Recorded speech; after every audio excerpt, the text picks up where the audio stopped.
We are live, we are Chrono Crossing, we are ready to go. Jeannie, say hi. Hi. Okay, now we're good.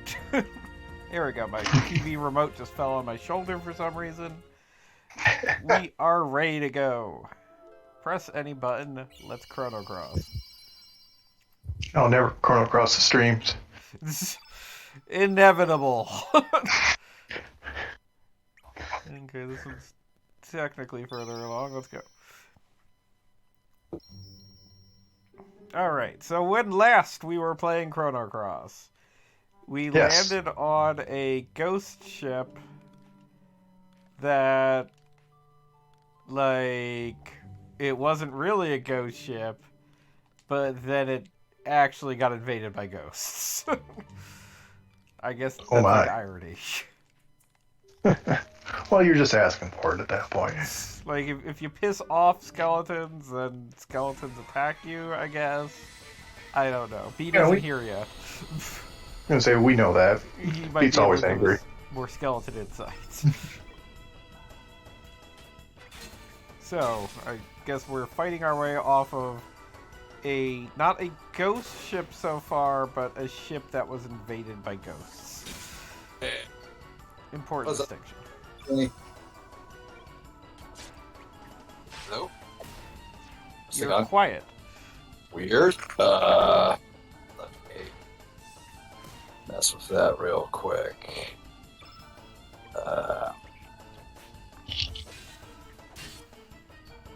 Me, quiet. That sounds like... Sounding better. How about now? I think you're good, Jeannie. Sounds alright on my end. Okay, alright, enough. Welcome, Beat. We're playing a video game where we're murdering skeletons. Oh, that sucks.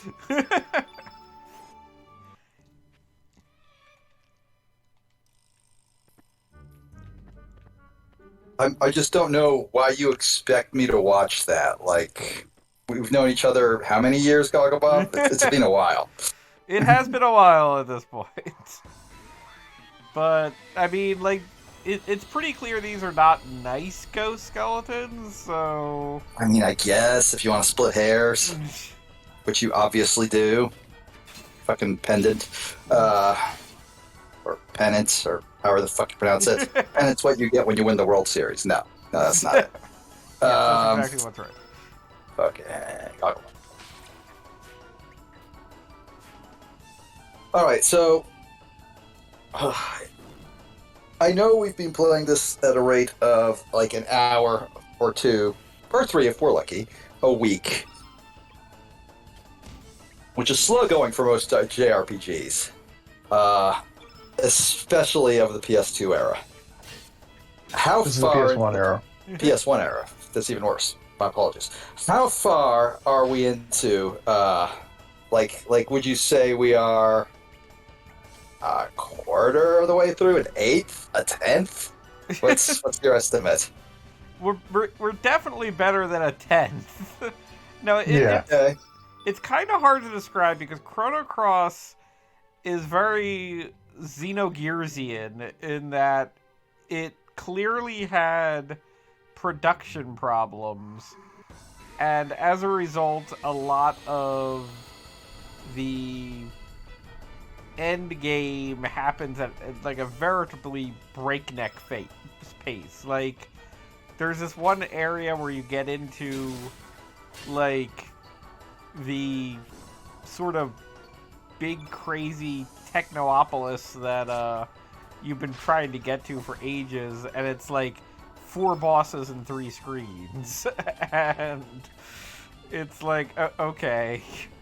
So to be clear, like, it seems like slow going here in the beginning, but that's because this is another PS1 game that I would say is very front loaded, and a lot of the later sections are kind of like go beat the 8 dragons, and half of them are just like a walk away. This is making any sense? Sort of. I know yesterday we wiped out... Not yesterday, last week. We wiped out the last remaining Hydra for absolutely no reason. Yes.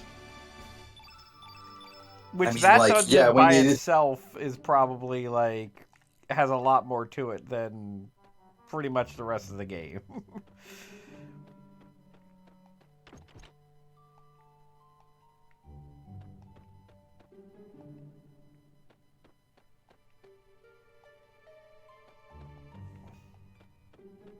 Did everybody just get really quiet?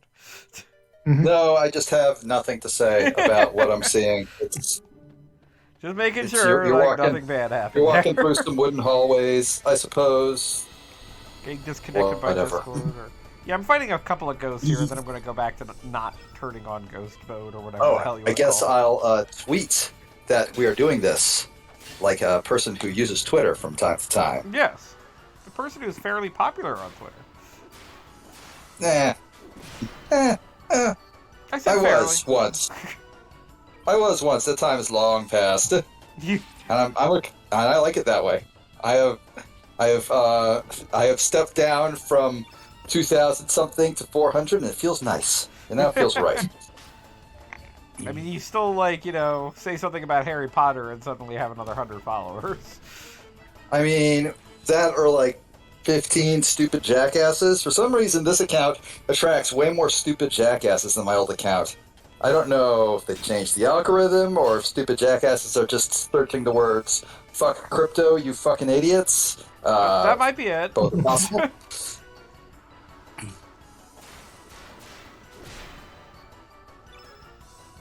I mean, I do have to say that, like, anytime, even when I say something like, oh, crypto is stupid, it seems to get more engagement than not, which is concerning for some reason. The algorithm long ago figured out that if you like something, you'll just be like, hey, cool, I will give that a like. And if you hate something, you will lose your shit and vomit your hatred all over the internet. So it shows you stuff you hate much more than you like. Hooray!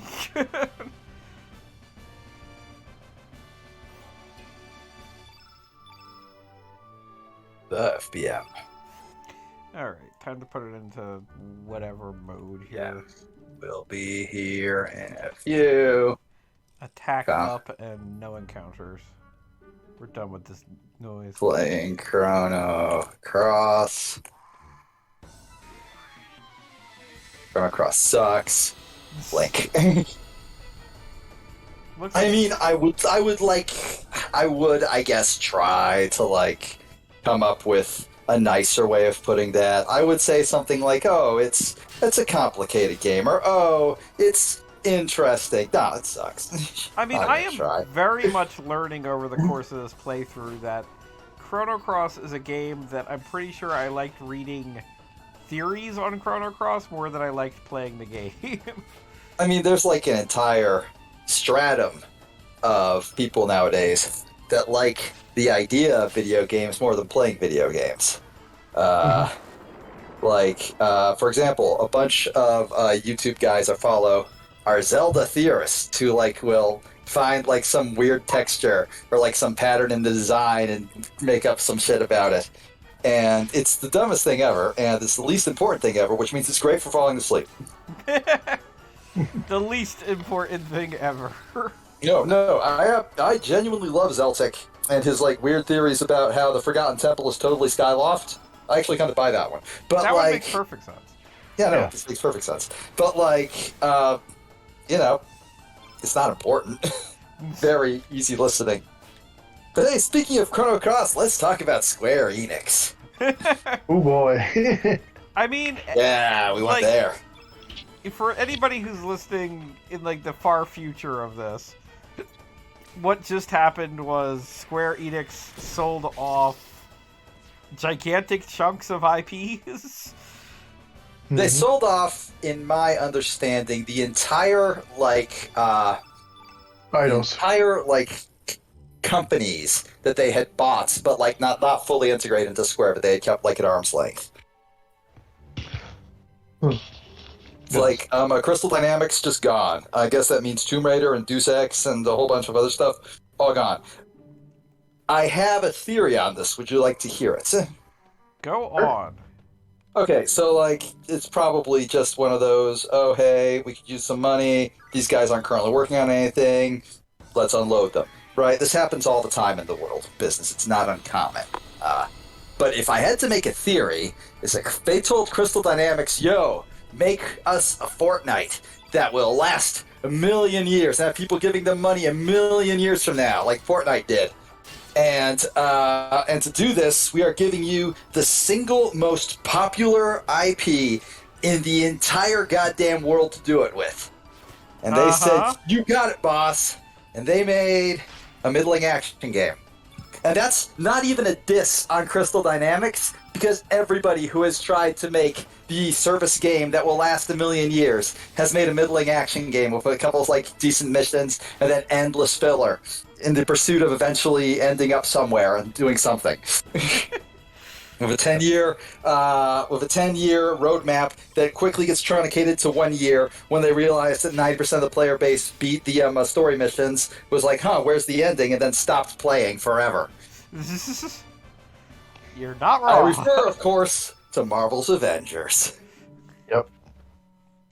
There was a big brouhaha a little while ago about how Spider-Man was only going to be on Sony consoles because of like some exclusivity deal. A lot of people said, oh, well, it's because Sony owns the Spider-Man film rights. The film rights aren't the video game rights. Sony just Sony just threw their weight around. This happens a lot. But the thing that got me is that the PlayStation version still does not have Spider-Man, and likely never will. It's because it would be foolish to dedicate that much time and energy to creating console-exclusive content for Marvel's Avengers at this point. Nobody remembers Marvel's Avengers. I mean, like it's definitely one of those games that immediately was like $20 at Target. Oh yeah, it was dead very quick. God. Not as quick as Marvel's Guardians of the Galaxy. Oh yeah, well that one wasn't. I don't think that one was supposed to live forever though. I think that one was supposed to be just a game that sold sort of well. I'm not sure. I don't know. It's this. supposed to be a single player experience. Okay, so like that was supposed to be a game that you could play for a little bit and possibly enjoy. Yeah, and apparently the 5 people that did play it enjoyed it. Yeah, my understanding is it's like kind of cute and fun. Like it captures the spirit of, controlling a bunch of weirdos. From everything I heard everybody say, it is a perfectly acceptable Guardians of the Galaxy video game tie-in. Mm-hmm. It's just maybe even a good one. At the wrong B+. Time. Just came out at the wrong time, and yep. And that was that. I want to say what they sold off. People are like, oh man, the Tomb Raider series or whatever. But like so many of those games, I remember the reports where it was like, well, we were expecting this to give us 100% profit, but it only gave us 75% profit. So we're not dealing with it right now. Yeah, also this is interesting to me because it is the first time that Square has even mentioned crypto in any of its myriad forms since January, and it was in the most, oh yeah, sure, we'll just toss that word in there too because you expect to see it, way imaginable. That's hysterical to me. They backtrack. I guarantee you they have internally backtracked on that one super hard. They currently have probably like 5 guys doing... Oh, thank you very much. My wife just brought me pizza. Yay. They probably have like 5 guys, not burgers and fries, doing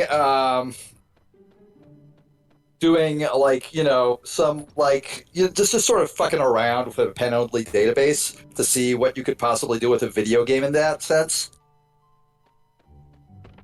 Makes sense. But like the dream, for the most part, is dead. The dream, for the most part. I mean, like, the simple fact of the matter is, cryptocurrency has managed to come back from actually dying like 5 or 6 times now because, and I shit you not, this is like an extremely strange sentence to say, weirdo internet libertarians refuse to let it die. they saw the invisible hands of the markets not pick their thing and said no and just threw money at it until it continued to be alive. Now, see, you're not wrong, but one of the other things that I think keeps crypto alive is the old joke of there's always a new sucker born every minute. Because there are plenty of people who got into crypto, lost, never got anyway. And the thing is that they were done, but by the time they were done, guess what? There's a whole new crop of people who are like, hey, I could make some money doing this. You see that shit about Fidelity letting you put your retirement into crypto? We're going to wipe out the life savings of an entire chunk of the over 50 population who naively believed that Ponzi schemes would not get Super Bowl ads. Yeah. That is so remarkably fucked up. 100% agree.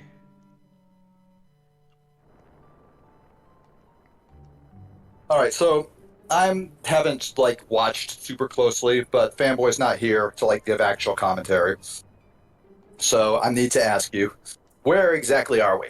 Also, I really like your border for the text boxes. Very nice. Have you just now noticed that?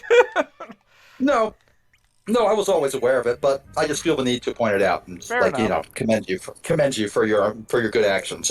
But no, we are on a ghost ship, or a ship that has been invaded by ghosts, I suppose. Okay. And we are doing our best to get somewhere with that.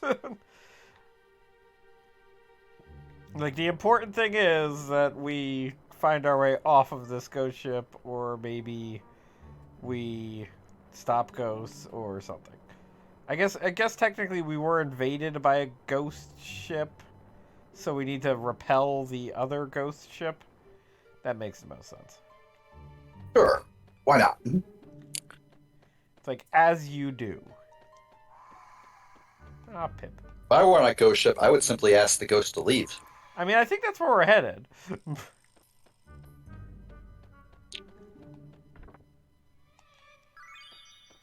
But first I have to catch a Pokemon.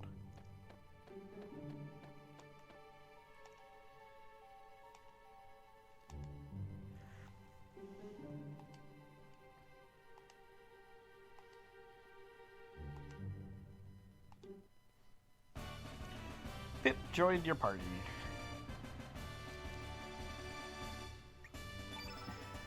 Alright. So we captured a Pokemon, and we're going to kind of leave him here. Because we're not doing that. Sorry, Pip. So, do we think that Square is going to actually, focus on crypto, or is that just something that they're saying to, get further investment? I think what happened was somebody got in the right room with the right person, blew up a colossal amount of smoke up their ass. And then they watched what happened immediately afterwards, and were like, oh, that was a bad idea. Let's not do that. And then they didn't do that. What's this about? Square Enix. Yeah, I figured it must be. Yeah, extremely good company that everybody loves. CEO seems dumb as shit, but yeah, that's kind of per usual. The last CEO was also dumb as shit, so. Which one could I beat up in Nier? That's the current one. But that involved playing Nier, so I didn't bother. How dare you?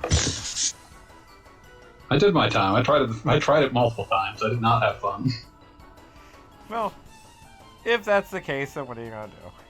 Wasn't one of the twists in Nier that if you spent too much time on the side quests, you'd get a worse ending? Something. I don't think it's a very Draken Guardian thing to do, but I don't believe that's actually... Well, it depends on how you look at Drakengard the original.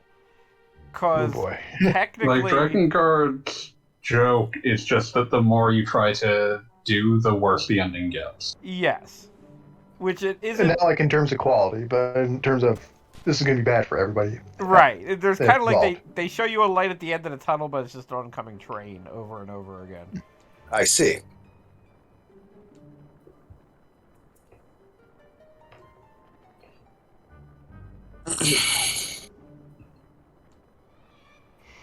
It's Fargo. Yay. Noted deadbeat dad. But owner of a truly impressive mustache, so... That's true, I could actually have his son in my that'll party get you a long way, honestly.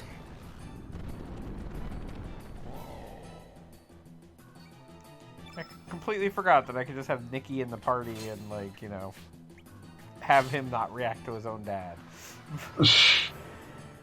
That really says a lot about the relationship. I'm 100% certain he's named after Nikki Styx. Don't at me. Yeah, it's allowed. That's correct. As mentioned, in Japan, he's just named Slash. Yeah. So they were like, that's too obvious for the American release. Who's a really No, cool it's because they had already renamed someone to be Slash in the American release of Chrono Trigger. Oh. Well, that almost feels disappointing by comparison. Like, they That's changed... Cross in a nutshell. Yeah, kind of. But yeah, See like... what you did there, and I don't like it. Ozzy, Flea, and Slash were originally named after condiments because Akira Toriyama.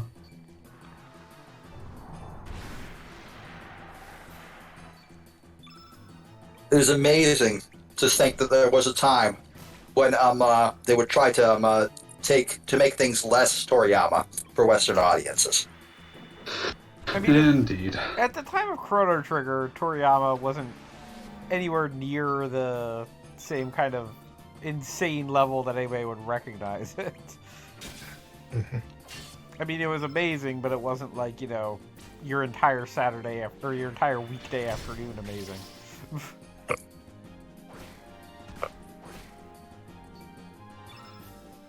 My back hurts. Like, was anybody in this chat perhaps that person or friends of a person who would, like, tape every episode of Dragon Ball Z and then watch them at the end of the week just to, like, you know, have, like, the full story? Man, I couldn't even fucking watch Dragon Ball on the reg. Boo. No, but I did tape, I did have the VCR set to tape Dragon Ball, back in the day because, I watched it with my brother and sister. I wanted to watch it, but it was always like we only got the East Coast feed of Cartoon Network, and that meant that it was always on at 2 p.m., which meant during school. Boo. Oh, yeah. I didn't get Cartoon Network on my cable at home, so... Yeah, I didn't get Cartoon Network until I was in college, oddly enough. Stupid local carrier. Amazingly, that's the exact time most people watch the most Cartoon Network. That makes sense. Which explains a great deal about many things. Mm-hmm. So should I bother asking what's happening? We're fighting But on a the boat. Deadhead, which was a Motherfucker, bunch look of at me. skulls that all combined into one, like, weird skull. Deadhead Fred.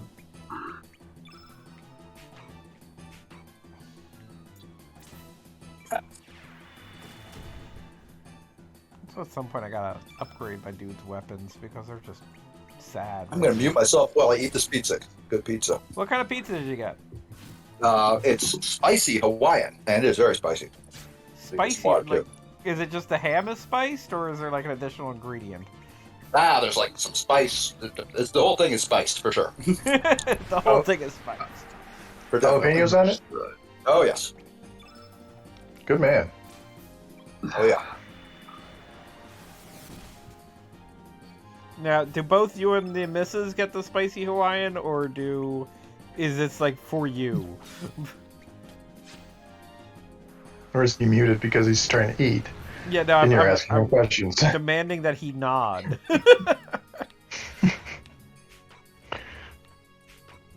Because personally, I will reveal that whereas I like things as spicy as possible, my wife does not have the same palate.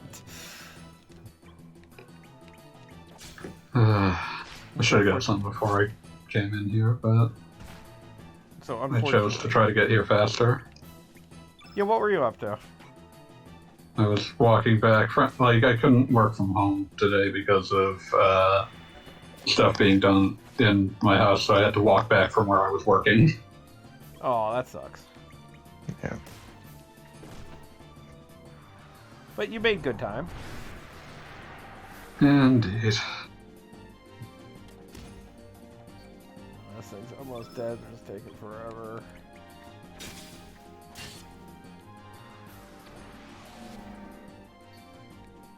I'm sure I could say something insightful like, the trick here is that it only uses black element moves, so use white element moves to completely mess up its day.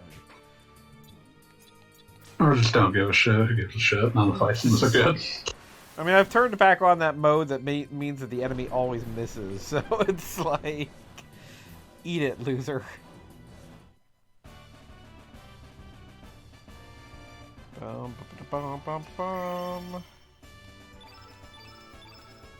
You got Hell Soul!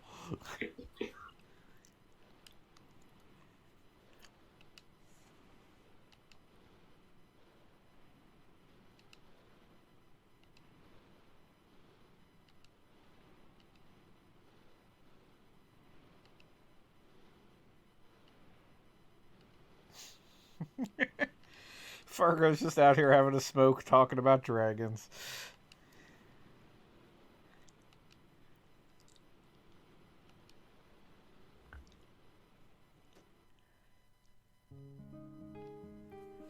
Alrighty.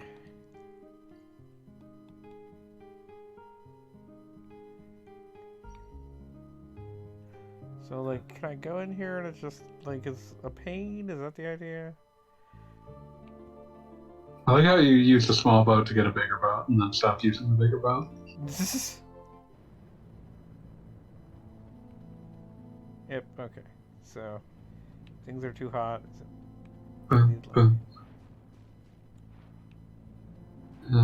While since there's been a tropically themed JRPG. Bring those back. Yeah, it was weird how they were kind of, like, the tropics was They're kind of a thing. the vogue. Yeah, like we had Chrono Cross, we had Final Fantasy X. Outside of RPGs, the Destiny Islands. Sunshine. Yeah, the Destiny Islands. Oh yeah. I don't know, I think everyone just wanted a vacation. I don't know why they don't now. They should want it even more now. Yeah, I was about to say. Remember how Animal Crossing got us through a pandemic? That was fun. Life sucks, let's dance.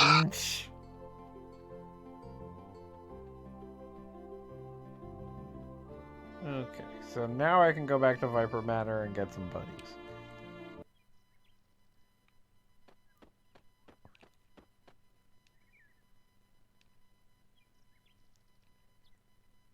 Or maybe... Do I have to fight this thing? I guess. Combat is so exhausting in this game. Why does my party have no... Oh, because I was in the lava. Who cares? Yeah, they can hit you anyway, so. Yeah, I was about to say. It's like, seriously, man, don't worry about it. Thought maybe some story thing was happening, but it was because I walked through lava. It's like, right. That's a problem.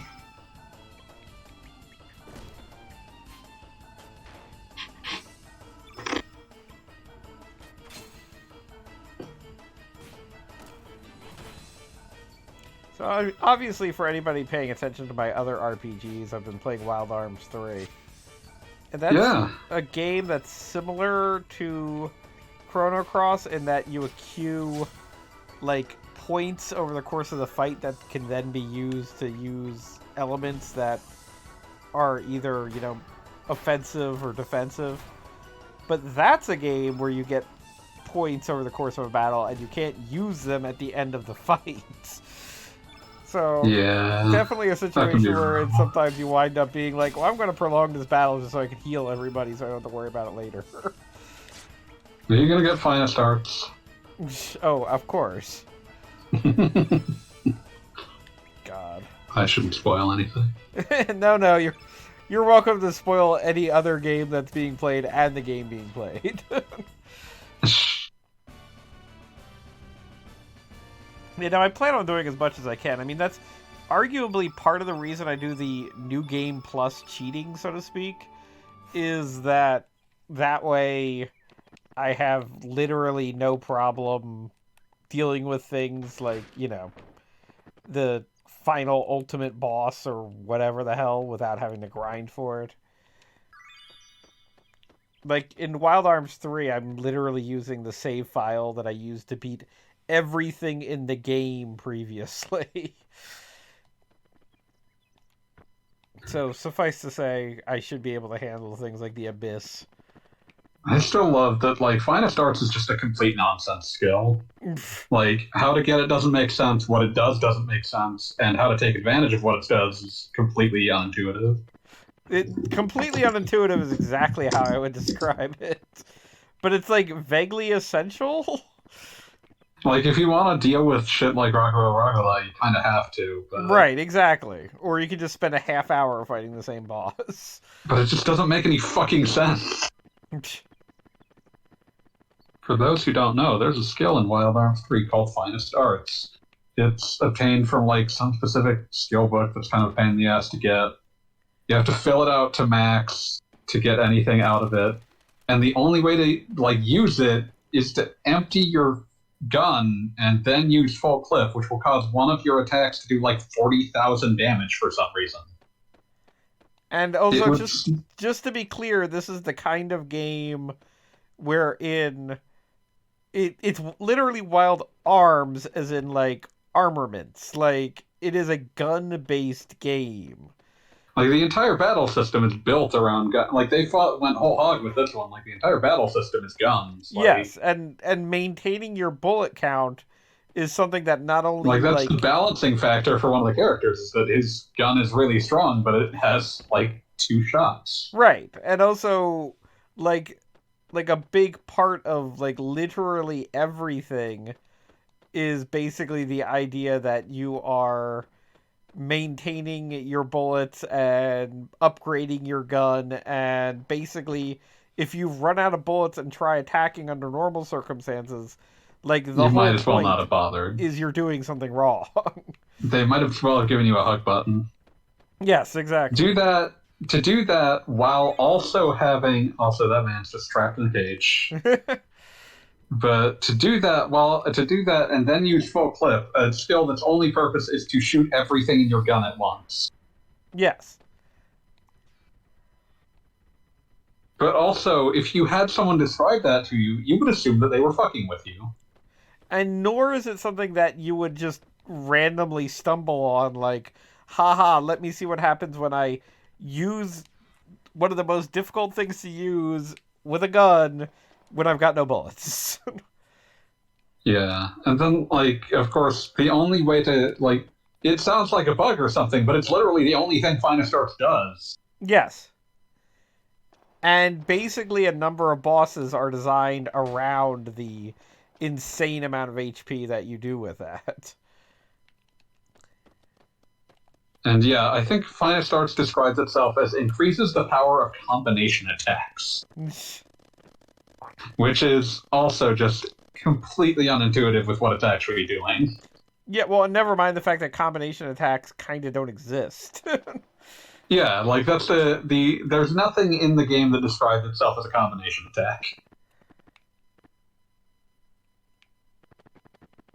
Yeah, interestingly enough, I'm vaguely convinced that Wild Arms 3 at some point was intended to have combination attacks. Because... Possibly? Go on. Somebody saying something? I was just saying possibly. Yeah, well, because you do actually fight a couple of groups of enemies and monsters that use combination attacks. And, this was the first Wild Arms game with 4 players, and it's very much you're tied to those 4 specific characters.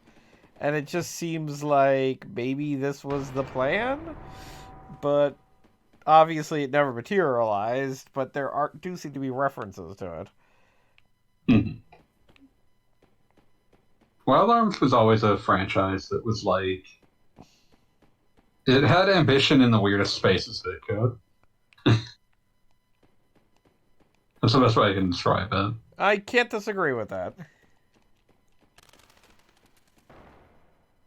For a 90s well, technically 2000 JRPG, Wild Arms 2 has a fairly ambitious plot concept. Oh, to say the least. Who doesn't love Irving Valdfularia? Except everyone. Except his sister. Let's not think about this.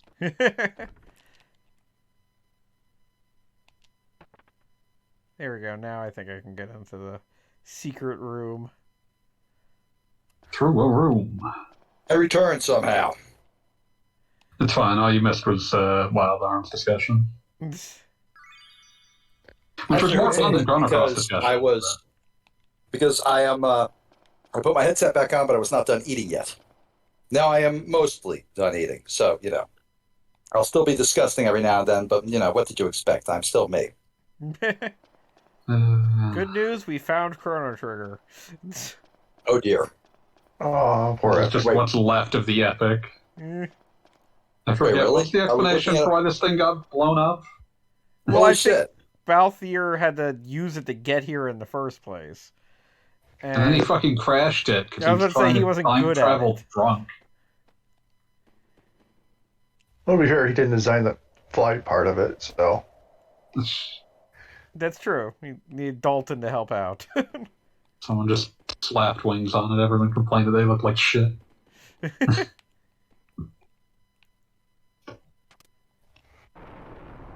You know what's nearly impossible? Trying to successfully decode what the code is to help prevent Luca's mom from getting injured when you are playing on a PlayStation controller for the first time. Oh god, that must be... They didn't, update it? They didn't make it say... The problem is that it doesn't work. Like, the whole point is that you're spelling something on the controller. Right. Honestly, I can never get it to work half the time in the Super NES version either. But, it's like you've not only made it difficult to get it to work, but it also just doesn't make any sense anymore. So, I never even realized what it was asking me to do. Enter her name. How do I do that? L1X, R1X?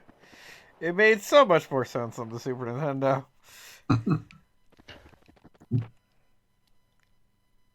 Which is to say, it at least had, letters that corresponded to things. There was a logic to it for some reason.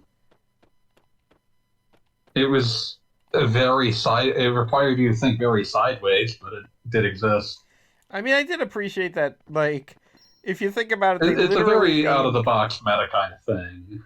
They literally named Luca's mother after something that you could spell out on a Super Nintendo controller. I can only imagine, what that worked like in Japanese. Actually, I think there was Legends of Localization about this. Yeah, I would be interested to find out how that worked out. Okay, let's see. What does Tomato have to say? God, I forgot how long Legends of Localization's been running. This is from 2014. Okay.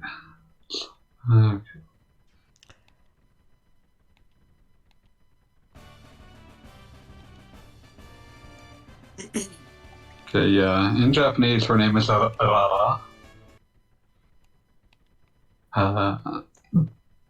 There's no real distinction between the L and R sound in Japanese. It can be written in English several different ways. And, yeah, in Japanese it expects L-A-L-A. Lala? All right. Yeah, Lala. It sounds more like an Akira Toriyama name. That is a very Akira Toriyama name. But yeah, the localization was able to convince the developers to actually change it for the English version, which was kind of impressive.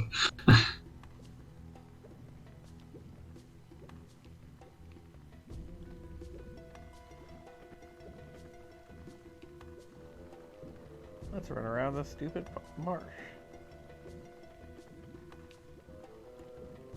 Also, all the water is poisoned, so you're taking damage as you're doing this. I am. Fun. That explains why the screen is getting all funky. But good news, I'm invincible.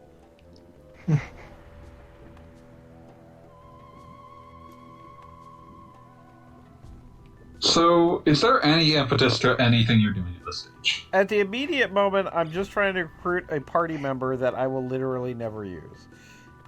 Why? Gotta collect them all. Why not? I can give you a dozen reasons as to why not. For one, it's not even possible to collect all of them in one go. You would have to play it again. For another, whoever you're about to collect probably sucks extremely. Good news, I can all but guarantee that. Who is it? It's the plant dude. There's like 3 people you... Oh, do you mean fucking... Neofio? Yes, exactly. Because I was thinking, like, you might mean Turnip. That is also a possibility.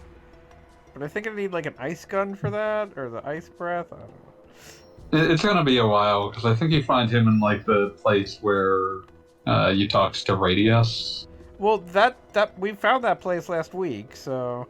Yeah, but it's a while before you can actually do anything there. Fair enough. It might also be in the other world. I can't remember. Turnip. I don't know why Turnip exists.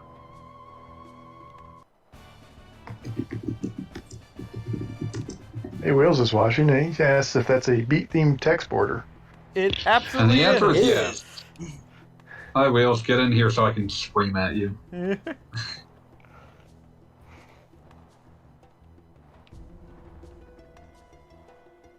Oh god, the accent they gave him.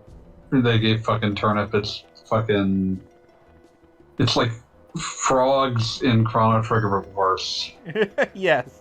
No, that was clearly a situation where they were like goofing on Frog for reasons that I'll never understand.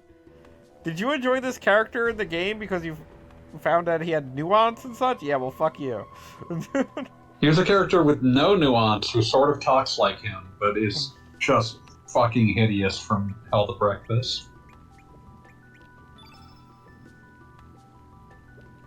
Also, one of his texts is called Tossed Salad. Don't like that. I don't like that either. I mean, I get it. It's a dual tech with Neofio. I get it. He's a plant, but like, nope, still don't like it. Yeah, no, it sucks. It sucks extremely badly. Hey, Ample Vigor, what's good? Hey guys. Good day and welcome. We were discussing the 2 plant characters of Chrono Cross's dual tech, Tossed Salad. Chrono Cross sucks. Oh. Oh. And nothing new is under the sun. The world refused to change. Oh my god. Remember how much fun Chrono Trigger was?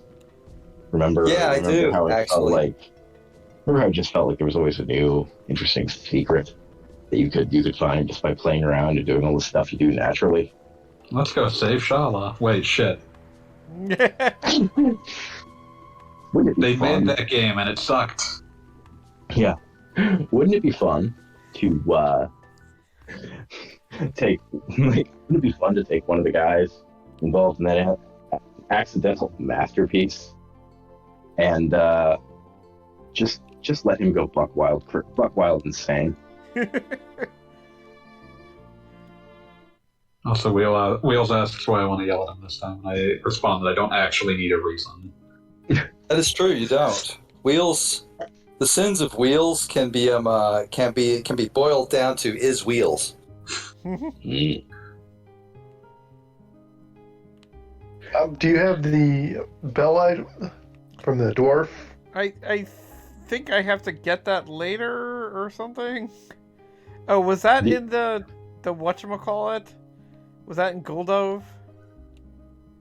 I think so. Yeah, okay. God, wouldn't it be amazing if Foldo was one of the characters in here? You know what? It wouldn't even be that weird. Yeah, that'd be like just marginally weird. Yeah, I don't even like. Is there another character that you could just label Gimp? Because I feel like there must be. I don't know, man. There's gotta be. We just I really Chrono Cross? there'd be. we just I don't feel remember like- properly.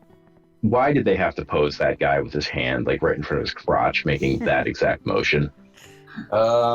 It's even worse sped up.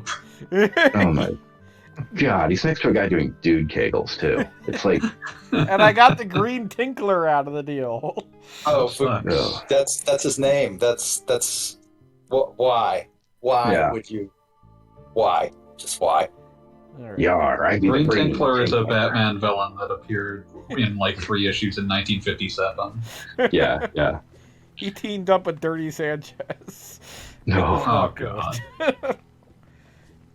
But like this was 1957 Batman, so like the people writing it had never even seen a Hispanic person. So like the Dirty Sanchez is purple skinned. He wears like Harlequin bells on as a hat. dressed from head to foot in Robin Hood green.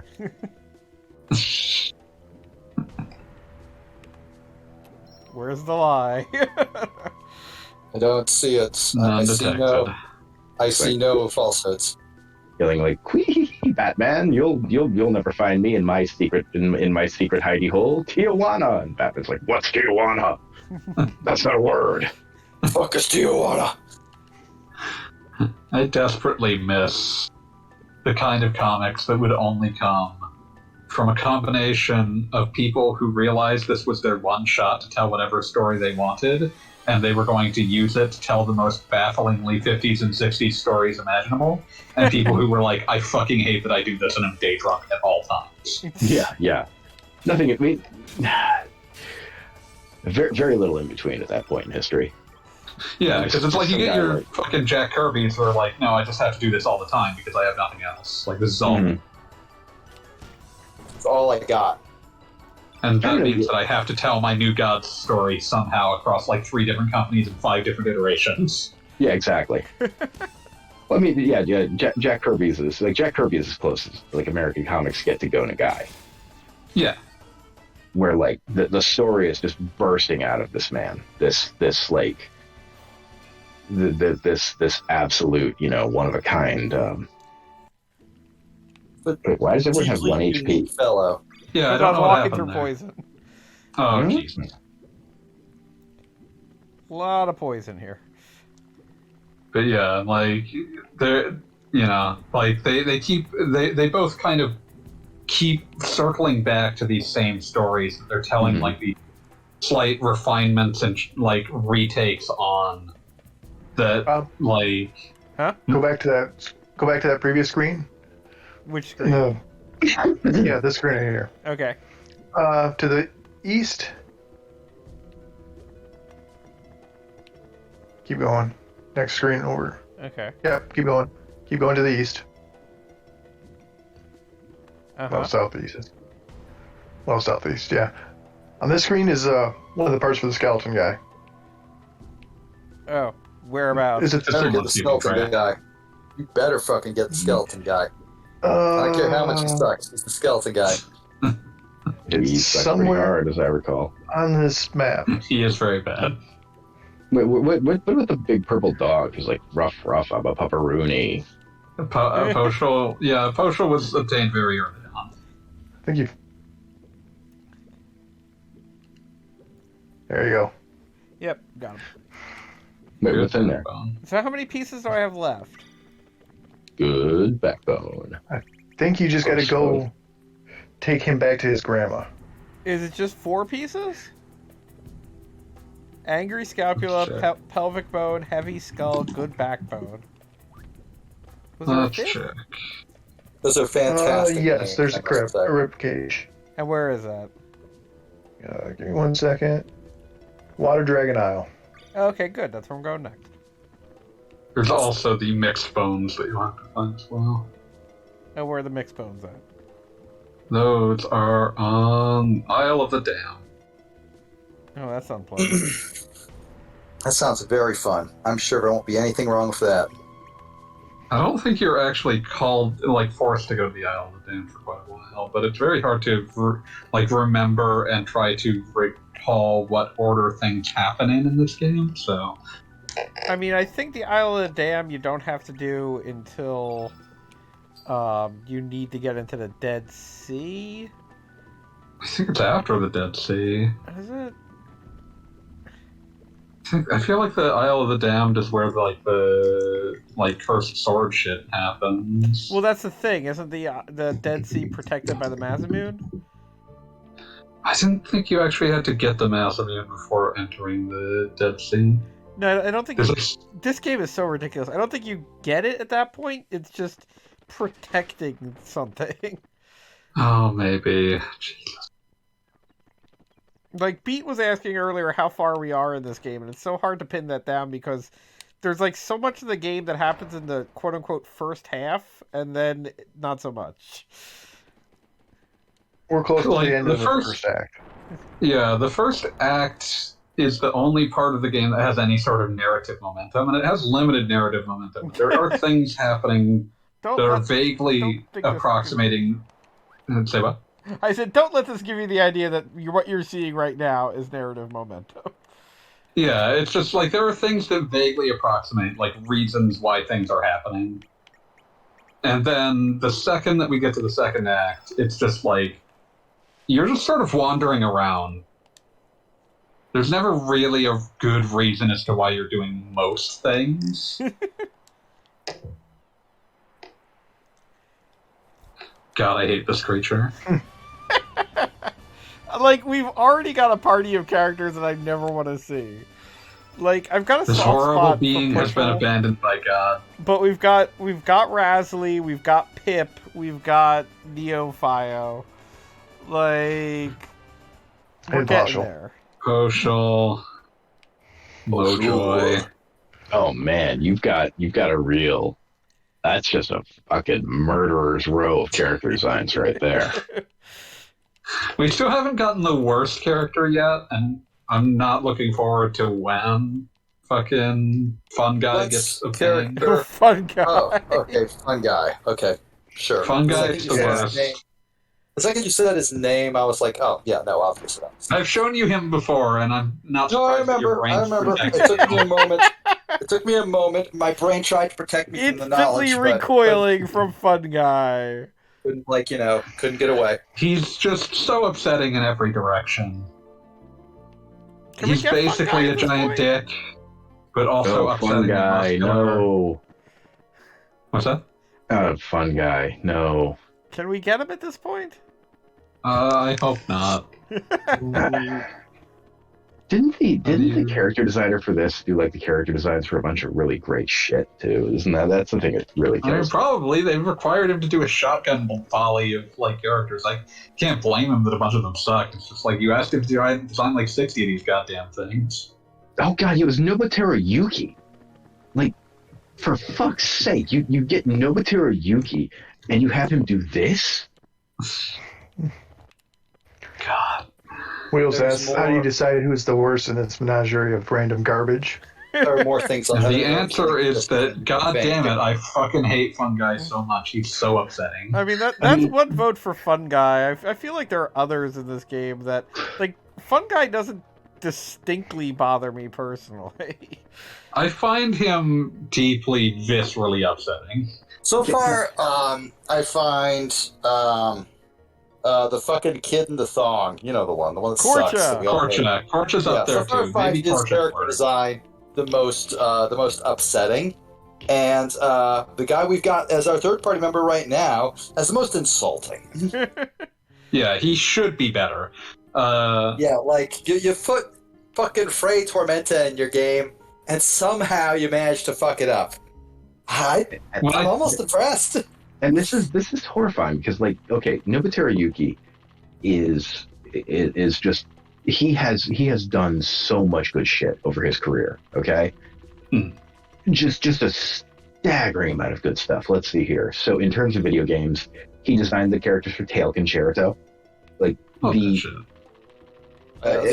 see here. Seiken Densetsu 3, Dragon Force, Azure Dreams, which is pretty solid, I believe. And okay, for anime, he did the designs for Escaflowne, for let's see here, 5-Star Stories. Hell yeah. I mean, Battle Angel Alita. He did the character designs for the Battle Angel Alita anime. That thing is He did a fucking bunch of fire. He's done a bunch of like the reinterpretations for some of the more modern Leiji Matsumoto stuff as well. Yeah, he did. He did Harlock, and he did Yamato 2199. Mm-hmm. And he did the original good Record of Lodos War, like the yeah, like the only part the one that has like the gorgeous animation, and thus the only interesting thing about Lodos War. Yeah, because I mean, it sure as shit ain't the writing. Man, he did Toward the Terra's anime character designs as well.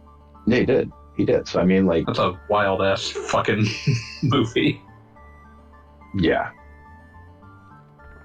I don't know. So yeah, I mean, this guy has done like great work over decades. You know, just a guy who can do no wrong, and then somehow like he touches this, and the darkness infused him. I think it's fair to just say, you know, we all have a bad day every now and then. We all do. I mean, I'll reiterate, as Fanboy said, there's just so many characters required in this game. Yeah, and like none of them are allowed to have a personality, so he has to make sure that all of them are distinct just from what they look like. I don't fucking blame him. Yeah. But also, I feel like if there is a part of me that like looks at a design like Korcha and just thinks, this is someone telling you that they've resigned. That's true. He very much is a tell my boss I hate you. Yeah.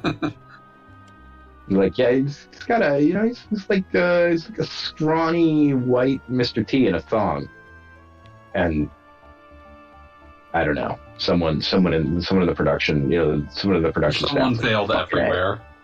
I love this. Give me more cocaine. Someone revealed a little bit this too much. This character is required. Yeah, like this character is double required. Can we do a spinoff just of him? Oh, God, the Cha family spinoff.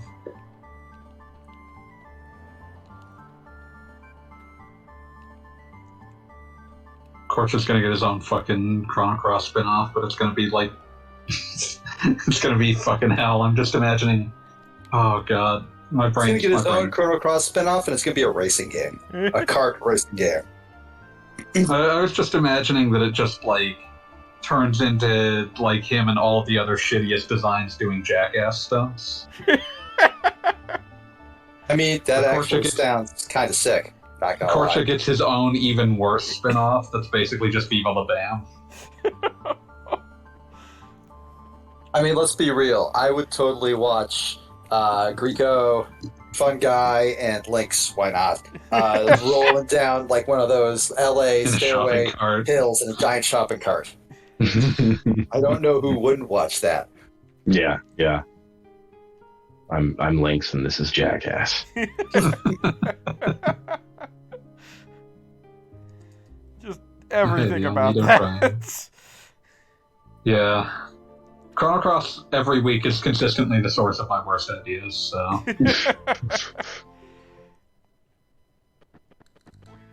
Like last week it was Hydra Dix, and this week it's Jackass with Chrono Cross characters. I thought Ample Vigor was the source of Hydra Dix last week. I started the Hydra Dix thing, and then Ample Vigor brought up the fact that that Hydras probably have more than one dick because they have more than one head. Ample Vigor brought up the idea that like they grow more dicks from being sucked up. Ah, okay. Yes, now we're on the same It's a team page. effort.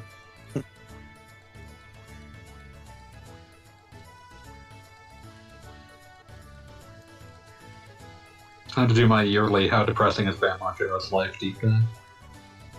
Really hope not that depressing. Like, It's been a bad trend for the last few times I've looked. oh dear. I have to look it up as well. It sucks.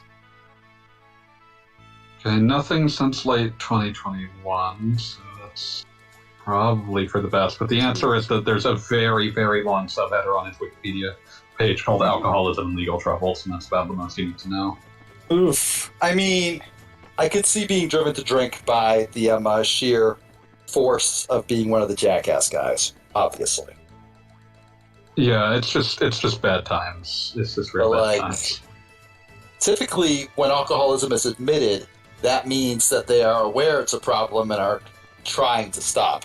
Maybe not like succeeding right away, but it's just tragic. He's fallen off the wagon like 4 times, I think. Oh god, that's awful.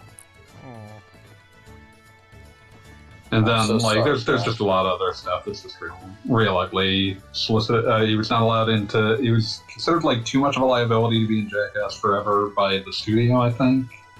Oh god. I mean, that's he got fired by the studio. It seems like. Oh lord. Yeah, it's real ugly. Don't look into it. Yeah, that makes sense. I'm sorry to interrupt, but where is Skelly's grandma? That first screen, top right.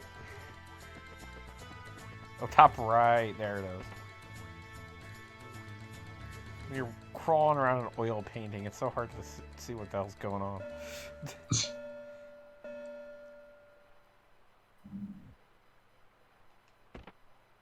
I don't think I got Skelly on my first playthrough just because it's such a pain in the ass. I sure as fuck didn't. I wasn't going to find all those bones. The only reason you're doing it is because I'm on here yelling at you to do it. No, I'm doing it because we're getting all the worst he was going to do everything characters. in this regardless. My goodness, that is an upsetting creature. An upsetting walk. I don't like that walk. I do not like that walk cycle. I respect them trying to sort of imply bones pulled without muscle, but it is upsetting looking. Like sort of like a marionette deal, just sort of all slumped over. Yeah. I like that he was apparently just called Skelly even before he was a Skelly. Yeah, like he does not have... he is not like John or Tim, Eric. He is Skelly. Yeah, it's like, you know how some parents will name their kids like an aspirational name, like King or Judge. Like she just wanted her boy to be a skeleton. That's concerning. I mean, honestly relatable. I get it. One day we'll be all skeletons, so it makes sense.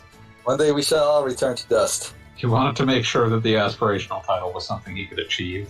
Yeah, exactly. He was she says there wasn't a lot there. He didn't have a lot going on upstairs, not much character. I wanted him to have goals that were in reach. Can't believe you didn't rename him Beat. I ain't a clown. True. That's what they all say. Wow. Yeah, you're right. How dare you? I've rarely hear Beat go, yep. Oh my god, he does say yeah. You see, this is a man for whom decomposition was like his utmost limit. Oh yeah, no, this guy... God, every time I see the fucking icon in the center there, and how it's like pixelated, but not that pixelated, and it's just really obviously upscaled, it just pisses me off. This game pisses me off. I'm always upset when characters have like matched names, but they're like fucking...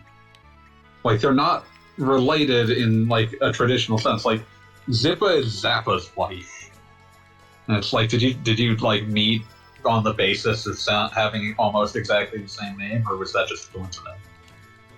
Did one of you change your name at some point? I mean, maybe that's how that worked out. Also, one of you, I know that for a fact you fuckers have a son, and he doesn't follow the same fucking... Why is his name not Zuffa? I'm thinking about how one of the greatest Talking Time relationship posts ever, which was some gal who will remain nameless, saying that she was super worried because the guy she was going out on like a blind date with had the same last name as her. And then I was like, well, okay, like, I don't want to, like, make you dox yourself or anything, but is your last name, like, Smith or Miller or Johnson? And she was like, yeah. And I was like, oh, okay, well, that's it. That's fine. Yeah. A really common last name that happens. Yeah. How have you not gotten to that point in your life where like you just learn that is how that works? Yeah, like this is just normal. Yeah, it's like your name's not like Shinnecock-Wadey, you know? Yeah. It's like, If wait there's a a minute. hyphen in your name and somebody has the same last name, look into that. Yeah, like that's probably a family trait that's a little closer than what you were hoping for.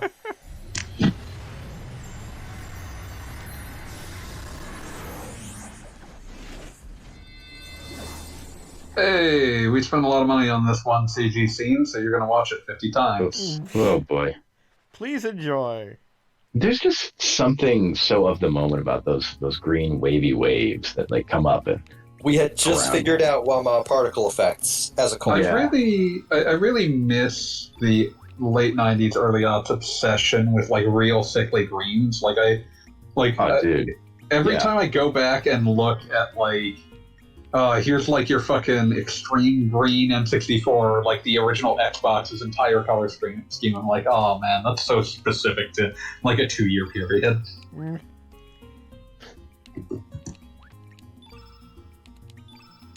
That original Xbox startup is like the most 2001 thing imaginable.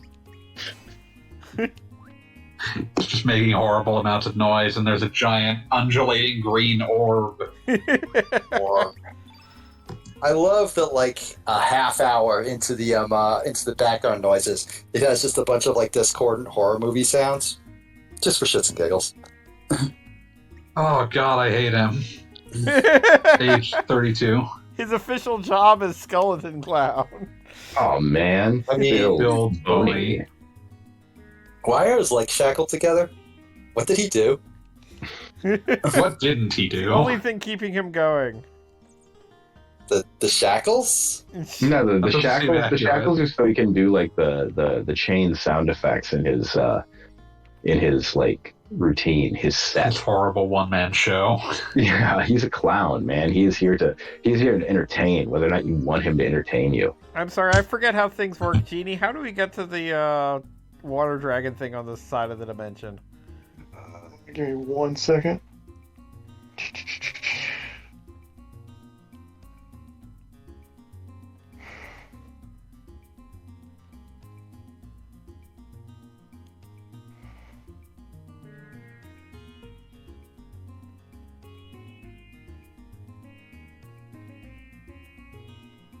Okay. Back in the other world, Uh-huh. you go to Guldove and talk to Stina. Man, I'm sitting here thinking like I'm back in the other world. That makes me think like that'd be so much better than back in the day. Back in the other world. Back in the other world. I mean, considering how 2020 went, I feel like I could start using that phrase at some point. Yeah. Nobody would even question it. They'd just be like, yes, of course. Back in the other world, I used to go to music festivals all the time. I know, right? The other world. Demon World. No, we're in Demon World now, obviously.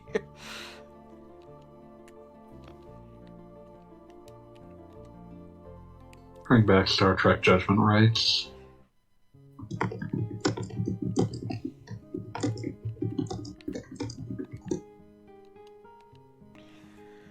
Okay, well, what's important is we've got a skeleton on our team. We do. And the fact that he doesn't interact with Lucky Dan is such a wasted opportunity.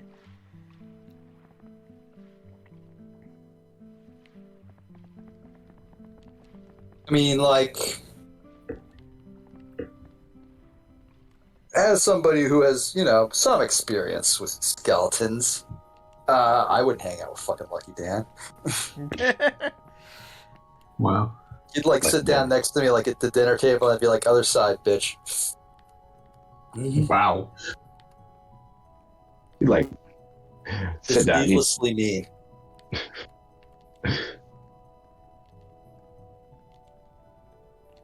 Yeah, Lucky Dan in the urinal. He's definitely a pecker checker. Oh god. I don't think Lucky Dan even has a dick. Yeah, that's why he does it, man. Oh. Wow. Just can't get over the curiosity.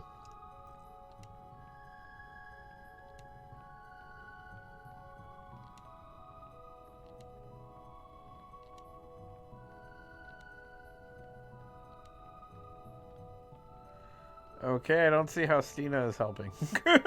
Yes, because I gave you the wrong information. God damn it!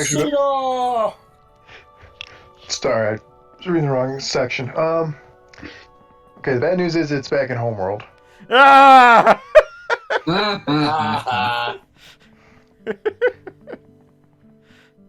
And what are we supposed to do in Homeworld? You know where the dock where Lena hangs out at? Yes. There's a fisherman that'll take you God there. damn it, that's what I thought it was. You can't like just push a button and swap between worlds. You gotta. No, gotta go all the way back to the beach. You gotta go back to Opasa Beach. That sucks. Yes, it does. I feel like that would add like a unique gameplay element, the ability to swap at will. Like, okay, so I can't get here on our world, but the bridge is not out on other worlds, so You're welcome to like every third platformer I played on the Xbox 360. You're also welcome to the like semi-concurrent Soul Reaver Let's Play. Hey, that too. Look, they have something in common. We're shifting. Well, it's fun though, so that's where everything is. Well, Burn. Fucking ouch. Oh. Alright, God, yeah, no, that's sickly green. Like anytime you had like an underground level, you just know there were going to be like pools of that like that so like glowing. Yeah, no, there's like glow stick green, man. Glow stick green. We were just all tripping at raves, enjoying ourselves. We wanted to see that on our home video game systems. Yeah, exactly. We're all wearing our giant leg pants. Think big. The giant leg pants and the sleeveless muscle tee on top for both guys and gals, whether or not you actually had muscles. It was truly, in many ways, it was a better time, a more civilized time.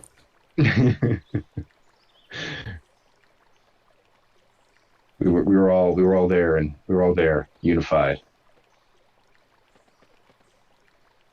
Oh, good. A puzzle for little froggy things. Goody.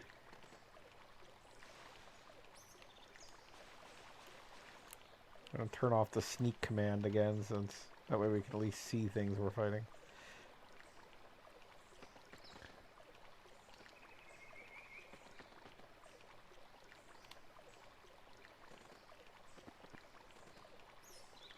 Turn on fast forward because this is boring as shit.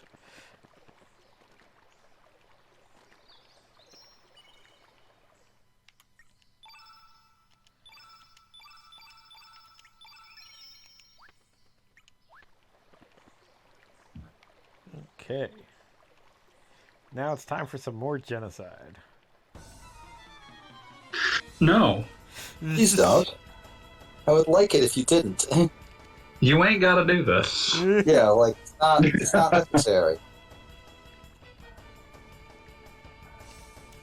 Now, see, what happened is that because we killed the Hydra and its many, many dicks, the dwarves have now decided to invade Fairy Village and be a bunch of dicks.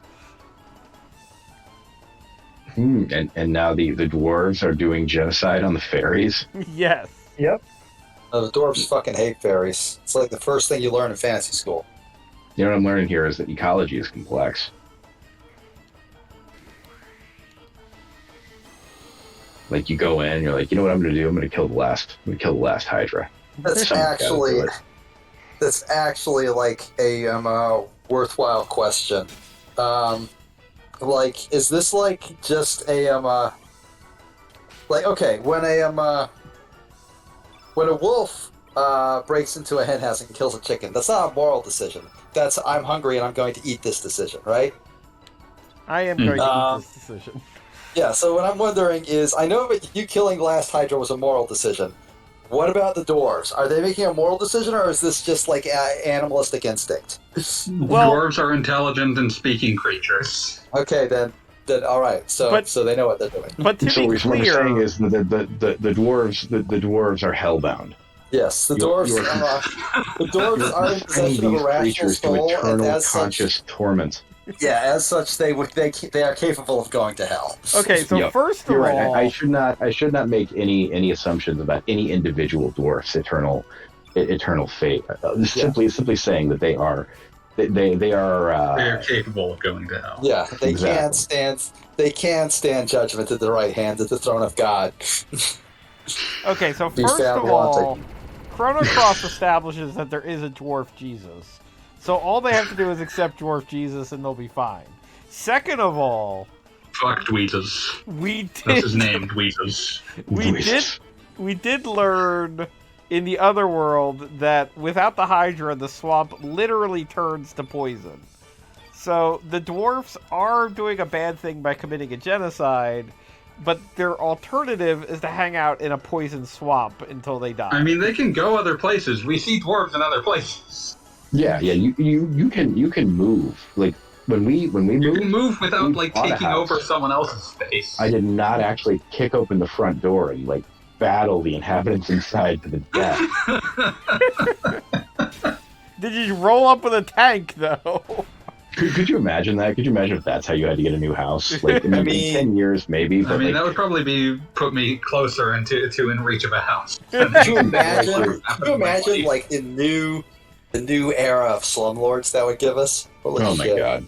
The really just be buff built like fucking Violence Jack. No, this is what you had. No, that's the thing though. You can only have one battle flag. And so no one can own more than one house. But the only way to get a house is to either fight to the death or have them abandon it to you. So, like, if you wake up one morning and someone's got their flag on your yard, you look out, you take this guy. Someone's got their flag on your yard. All the largest homes are fucking owned by people built like Jim Mussinger. I'm just thinking about fucking Violence Jack now. Violence Jack. Against type, Violence Jack actually lives in like a Ted Kaczynski cabin because he's disgusted by the entire process. Okay, so in this universe, I presume real estate agents are just like bodybuilders that will beat the shit out of somebody for you. No, real estate agents are like fight promoters. They're just the sleaziest motherfuckers who get off on watching other people sweat and bleed. Okay, but how are they different from real estate agents today? Yeah, not at all. Yeah, not there was no promised difference here. I'm seeing difference without distinction.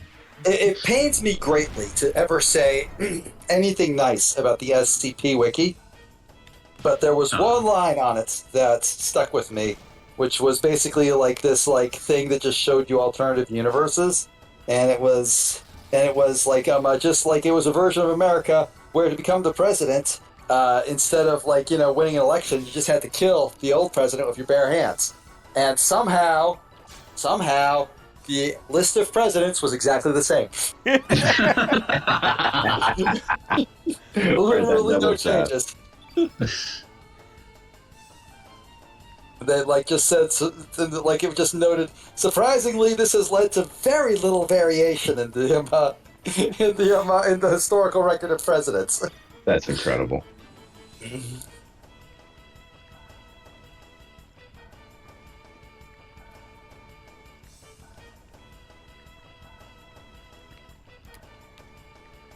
Killing dwarves because I can. Do I distinctly to make... This is going to sound ridiculous. Distinctly to make my fairy sister die, do I have to do something here? Yes.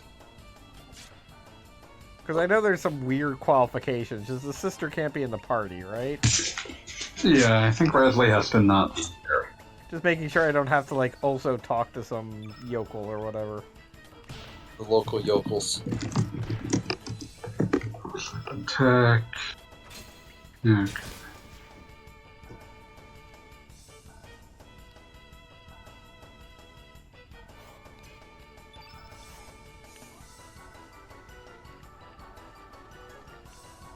Rasley cannot have fought the Hydra. Done.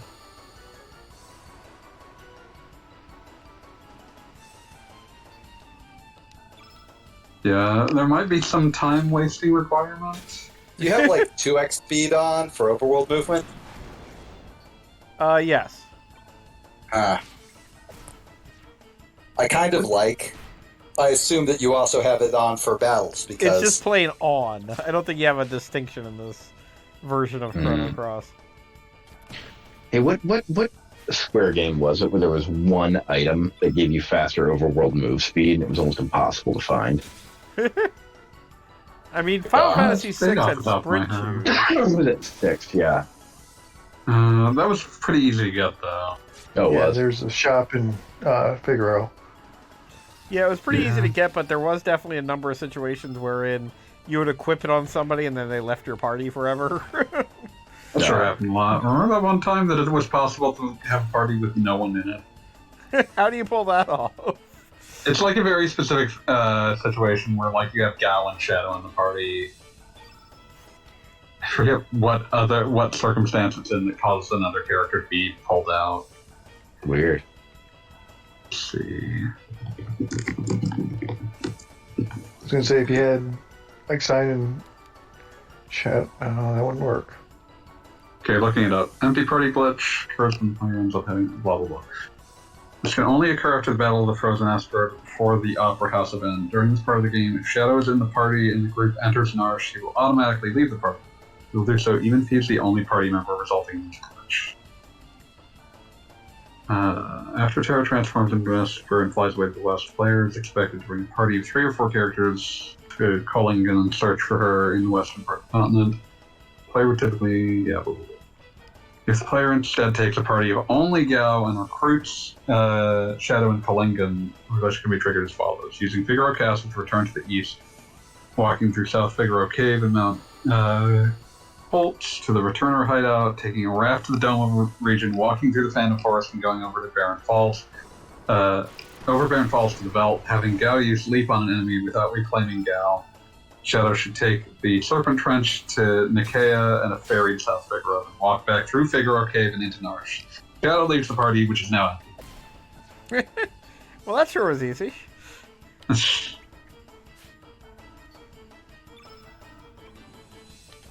So yeah, a ton of like obnoxious events to get that to happen, but yeah, you can just create a party with no one in it and soft lock the game. I was gonna say, and at that point, do you have like an option?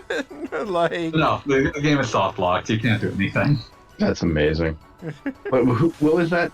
What was that giant bomb called? That gay baby jail when you would soft lock the game accidentally, by making like rare but completely reasonable gameplay choices. Like gameplay choices that are not outside of the like they're not. There's no bugs happening here. Yeah, it's just that you have to do. You would just have to make a very specific set of choices to ever even possibly run afoul of it. With a very weird party, to say the least. Yeah. I mean, Final Fantasy III's, real good with the weird parties. I'm thinking now about fucking Ocarina of Time with its myriad of just beautiful glitches that speedrunners absolutely love to fuck around with. Just a very Let's go on a reverse bottle adventure. Oh, that's old news now. Now it's all about stale reference manipulation. Oh god, yeah, that's getting into like you're halfway to turning this game to a programming language. Which you can basically do wrong with the naming. Yeah. Honestly, yeah, no, that's part of it. But the way stale reference manipulation works, and this is hilarious to me, is that basically you unload something while Link is holding it, meaning that like the next actor will be placed in Link's hands, essentially, and the angle at which he is standing essentially writes what happens next in the game. And this will allow you to do insane shit, like give yourself a glitched pair of boots with negative gravity, meaning that anytime you leave the ground, you will just float upwards indefinitely. Until you do a jump slash, which has set gravity. So that's how you can get out of it. But if you get hit and knocked backwards, you're just dead. The game's over. You're soft locked. High risk, high reward. Incredible. But the way essentially it works is for the 100% speed run, which typically is, pretty long, like around 5 hours or something. It's down to like 3 hours now because the way it works is you go into basically Zora's River, fuck around with a butterfly, a bomb chew, and a rock until you've activated stale reference manipulation, at which point the game freaks the fuck out and just gives you every item in the entire game. Hey! It's like I will give you anything. I will give you whatever you want. Please stop. It's like when you're in the grocery store and like a toddler simply will not. It's like, I will buy you anything. I will buy you literally anything in this world. Just please. Just please quit what you are doing. Quit your shit. The result of this, because the speedrun has something called force requirement, which means you have to still get everything from where it actually is. You can't just dump the entire inventory into your inventory through skillful manipulation. You actually have to go pick it all up. But it's a lot easier to get everything when you already have the hookshot hover boots, gold gauntlets, etc. And zero gravity boots. Yeah, and zero gravity boots too, for that matter. So can you use the hookshot when you're flying up with zero gravity?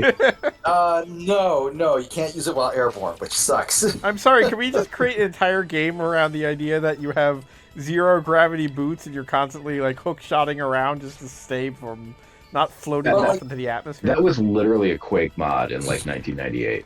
Yeah, well... One of the best stupid details of this ridiculous speedrun is that pretty much the game does not care if you have something in your inventory when you get an item, because it'll just give you the item again. It'll just overwrite itself. So no big deal, right? That's defensive. That's the correct. So by giving yourself everything, you are now preventing yourself from getting them to the proper places to fulfill the arbitrary requirements of the speedrun. That said, there is one exception to this: the fire arrow. The game checks if you have the fire arrow, and if it does, you can do the shoot into the sun thing, get the fire arrow, and if it doesn't... Because it doesn't want to replay that event over. Yeah, because it doesn't want to replay that event, so it just checks if you have it, and that's what allows the event to occur. So if you have it, if you're a fraction of a degree off in your ankle while getting the everything, if you get the fire arrow, it runs over, you just gotta start over. You're fucked. Oh my god. I love speedrunning because it is exactly as stupid as it needs to be. Yeah. That's it.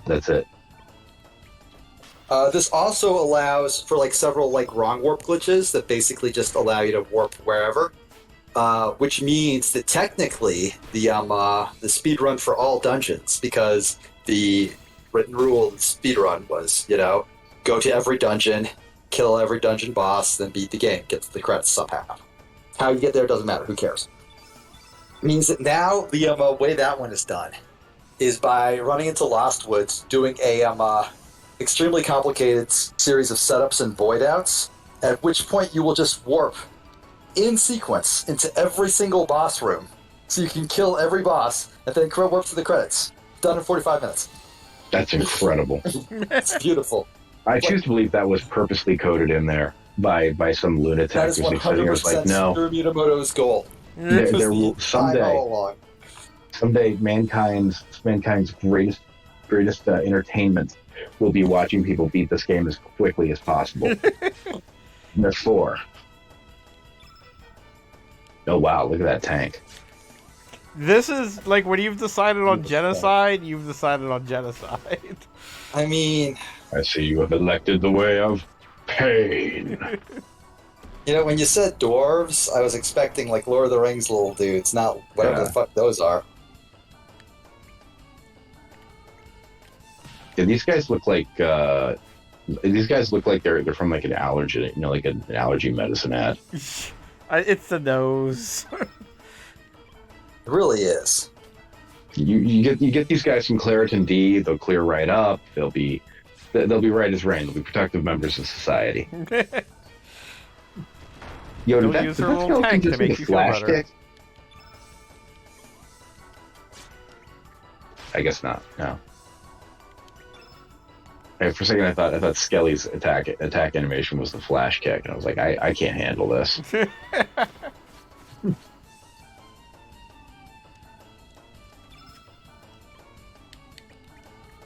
It upsets me on some level that all of them like actually run up to the enemy and like do a thing. Because there's no reason for it. Like in Final Fantasy VI, they just reappear, disappear. Like if they just put the Dragon Ball Z teleport sound in and had them like do it that way, we just assume they were all that quick. We would not question it. Some of the characters like even have an excuse for being that quick. Like Kid is supposed to be a master thief, so like it would make sense.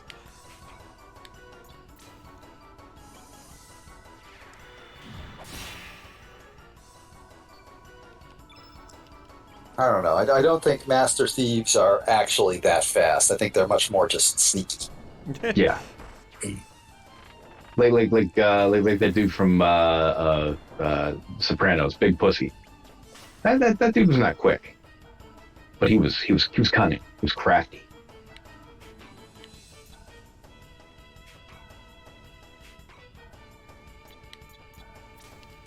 There was actually a dude in The Sopranos named Big Pussy.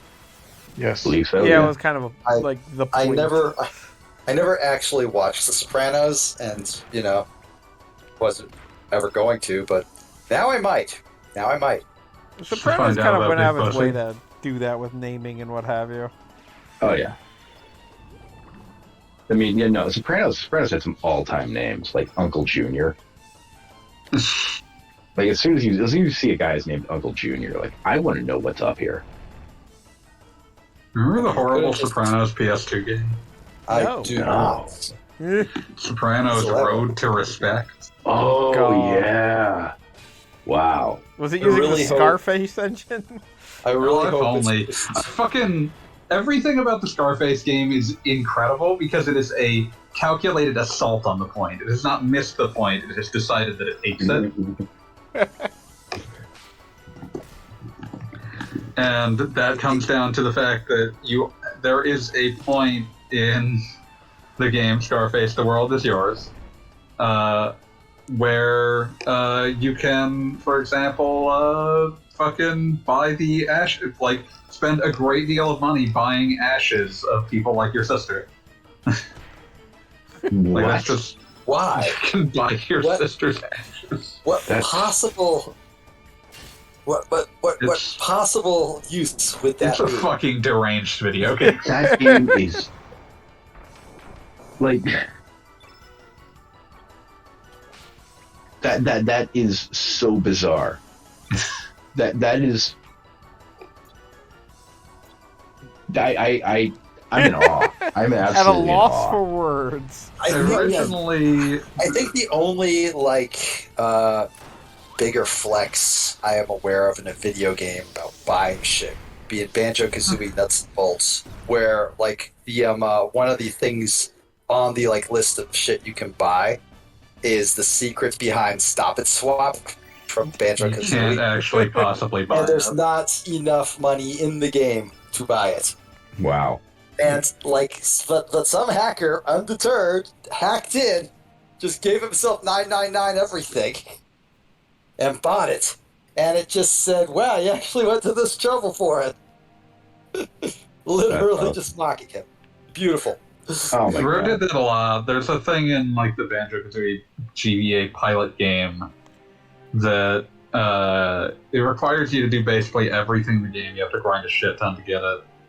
And you can also try to purchase a secret Stop and Swap there, and what you'll get is the guy selling it to you is just like, "You've been playing this too long. Why don't you stop and swap this game for a nice book?" That's it. That's all you get. Let's see. The developers originally asked Oliver Stone, the film screenwriter, if he would be interested in working on the script. When Stone declined, they approached Dave McKenna, writer of the film's American History Action Blow. As a fan of the film, McKenna wanted to emphasize the over-the-top humor he perceived in the character of Montana. Shortly after the game had been released, IGN interviewed McKenna, asking him exactly how much of the game's 40,000 lines of dialogue he wrote. McKenna stated, I did a lot of work on this thing. It was a pain in the ass. I don't I didn't know what I was getting myself into. I didn't know anything about ancillary scenes, about how the characters can go in different directions. He has to have a line of dialogue for every single character he encounters. I'm not a video game guy. I don't play video games. Put a lot of time into this, but I only put, several months. Radical put in several years. These guys are working on this thing forever. I gave them the best blueprint I could. I helped them as much as I could with dialogue, ancillary scenes, whatever. Of the decision to change the end of the film so that Montana survives, McKenna dismissed critics who said the game was disrespecting the film and undermining the moral aspect of its narrative. Get a life, it's a fucking game. We had fun continuing on with it and taking a great character, having him survive at the end and reclaim his empire. I thought this was a good way to continue on the story. I wanted to kick off the game with Tony sitting in the tub talking to a group of movie studio executives. He's saying, why does the bad guy have to always die at the end? Well, fuck you, you die. And then he pulls out a machine gun and blows them all away. Then he escapes from the mansion. But the universe wouldn't do it. This man understands his video games to his marrow. That guy gets it. Like, he doesn't even play video games, and he understands video games. Can we just make a series of video games that, like, completely subvert and change the ending of the movies just to see how pissed off people can be by them? Oh, hell yeah. Like, one of my ultimate, like, dreams as a human being, just to create the most nonsensical object, would be for someone to remake this video game, but position it as a sequel to the, like, Scarface, The Shame of a Nation. What is that? That's the original Scarface. That would be hilarious. Like, I want to say 30s? Yeah. 1932 gangster film Scarface, The Shame of a Nation. Like, that's what 80s Tony Montana Scarface is a remake of. I feel like there are so many, like, ridiculous story turns in video games that got cut because they were just... It turns out it's just too expensive to make an entire second game for a stupid joke. Yeah. Perhaps the greatest examples of these that I'm aware of would be the Spec Ops The Line New Game Plus mode that they wanted to do, where basically on Spec Ops The Line is a game about a dude basically fucking up horribly, and everything goes to shit, everything goes to hell, and it's explicitly your fault. What the fuck is wrong with you? For those who aren't aware. And they want to do a version where actually everything turned out great and everything's fine, and like at every like big plot beat, it turns out no, everything's okay, no worries. And then at the very end, you'd meet the guy that like you were spending the entire like first time to get, and he'd congratulate you on doing everything so great. Wow, you're so good at this. And then he'd just say, "But we both know that's not how it happened," and shoot you in the head. Oh man. Yeah. Okay. Yeah, you see, there's another one is Aqua Teen Hunger Force Zombie Ninja Pro-Am, where they really fucking wanted to like have a scene where Shake got bored of playing mini golf, or just regular golf, I suppose, and say, "Fuck this! This is a football game now." And like it would just be him getting tackled half a step in because he's fucking Master Shake. He's not an athlete. Get wrecked. Yeah. Until if you stick at it for like 90 downs, eventually all of a sudden the end zone would be clear and like the trumpets would be blaring and like the light would be shining down from the heavens. But there wasn't enough time or budget, so they couldn't do it. Nah. That was an extremely like Aqua Teen move to make a Aqua Teen game, but it's a giant reference to Ninja Golf. God. I was thinking about a video game adaptation of a beloved nerd movie that would make people that would make people like homicidal, and that this is Pixar's Up, where if you do a full complete, Ed Asner marries and impregnates the fat Boy Scout's mom. Oh my god. Oh god, that's fucking A, man. Jesus Lord. just like the camera pans over this like comically pregnant, kid's mom is like, and Asner's like, "Job well done."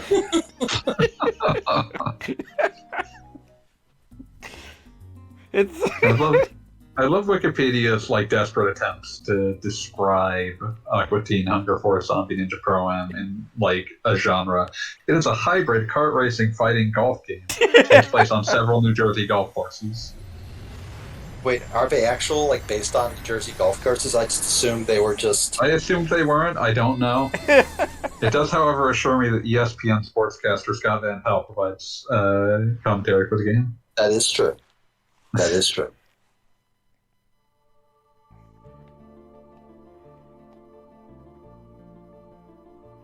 We.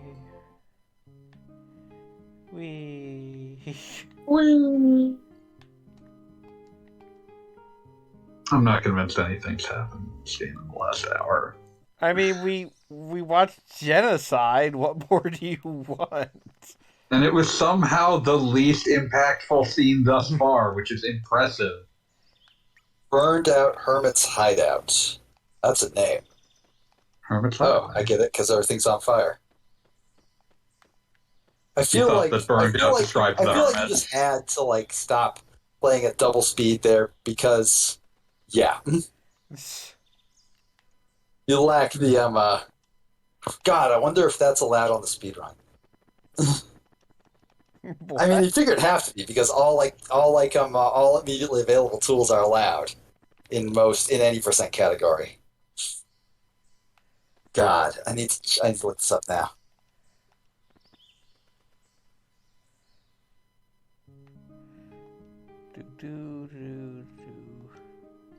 All right, speedruns.com, Chrono Cross. Show me what you got.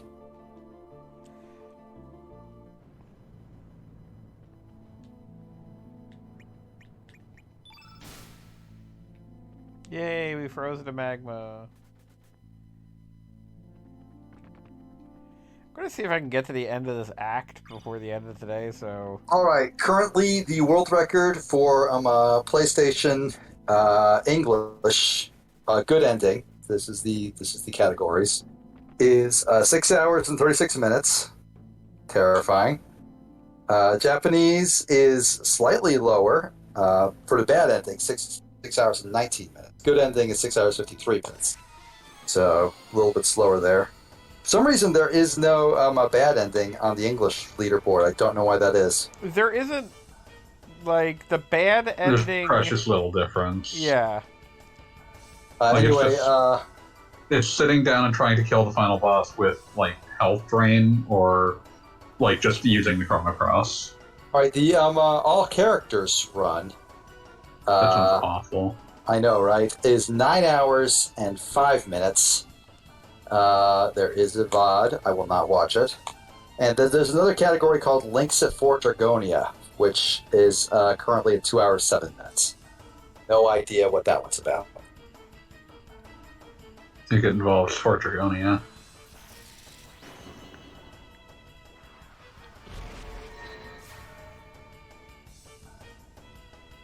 Let's see here. That's fucking boring. Let's check out the OOT meme runs. California meme.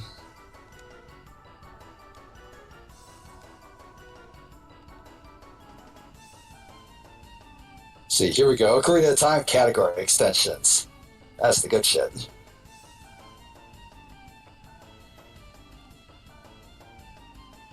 Should be playing a game now instead of watching this game. No one gets at me.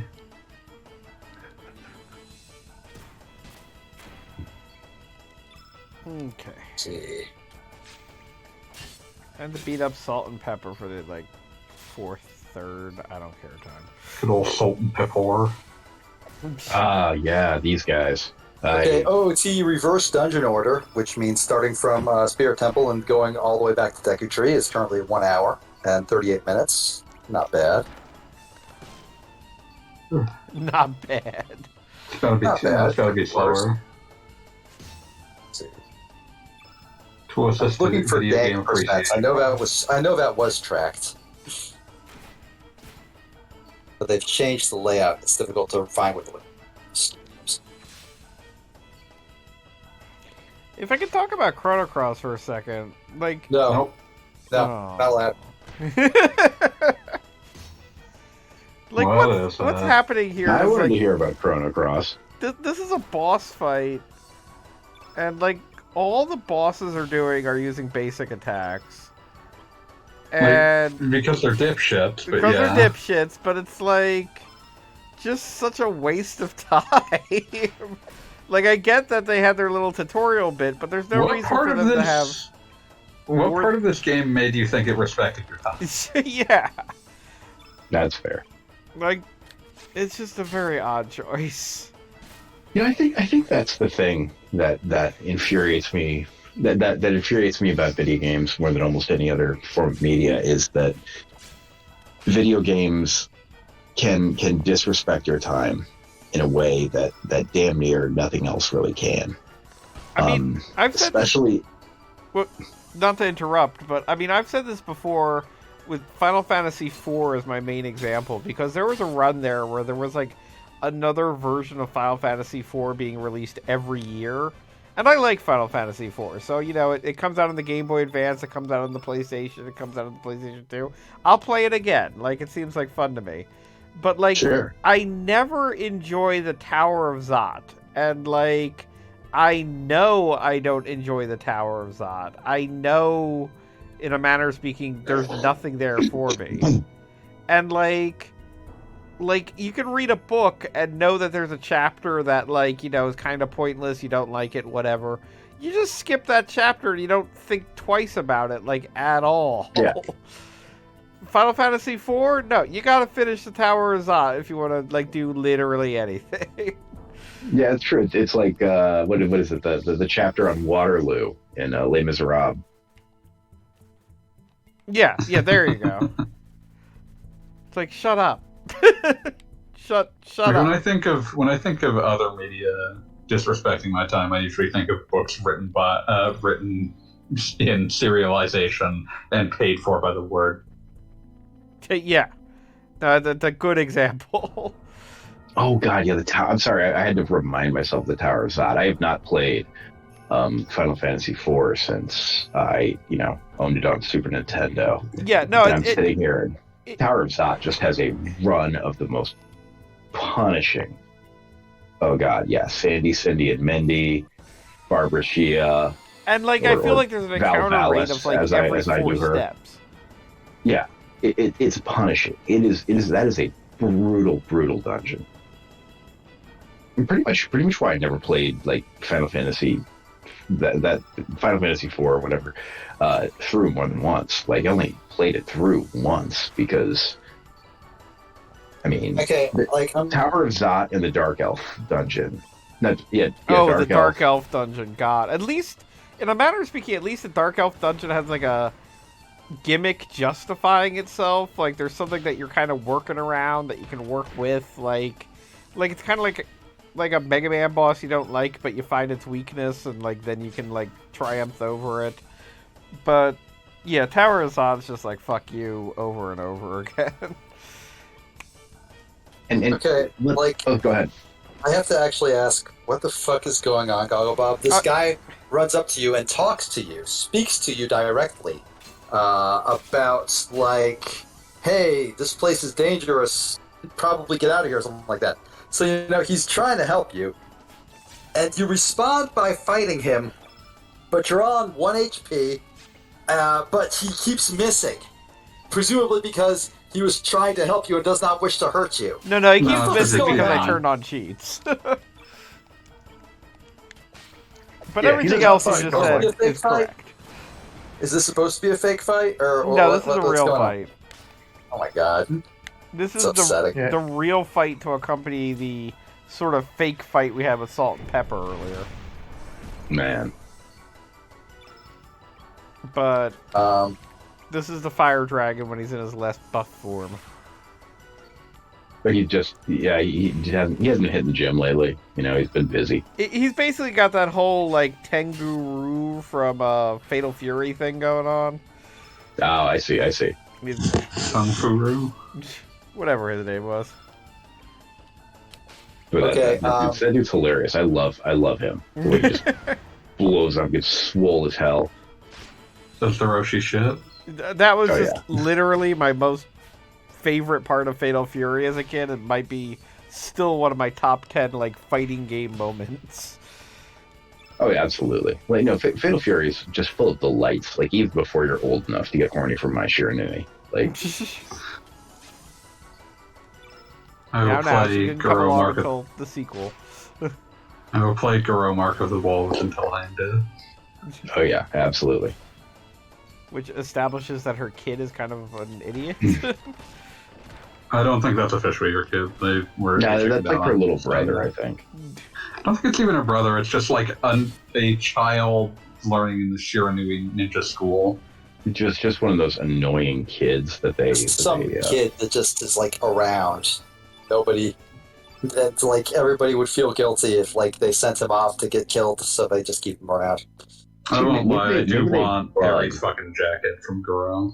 Maybe they bud like fungus off of shonen protagonists, and they get trimmed off and have to be sent away to be sidekicks. God, no, I'm reading through a thing of a synopsis of Final Fantasy IV, and man, there's some sections of this game that just fucking sucked in retrospect. You can kind of get over it because none of them are actually very long because the game's only like 10 hours long. Yeah, that's it. They're all short. Like the game is good, but like Tower of Zot, the dungeon where you go down and fight Leviathan and Shiva. Yeah, that's a pain in the ass. And that one is one of those weird choke points where, you don't learn the float spell yet? Well, fuck you. Yeah, that's it. It's like, you better cast float, and it's like I'm floating. So, is there any reason to use the spell again? Not at all. No. Yeah, I've played through 4 a number of times just because, like, even though there are parts I don't like, it's like this game is not very long, so it doesn't take much out of me. I can just sort of yeah. That's part of the reason I don't like Tower of Zot is because you fight a number of random battles where they just go on too long, and like the entire rest of the game doesn't have that problem.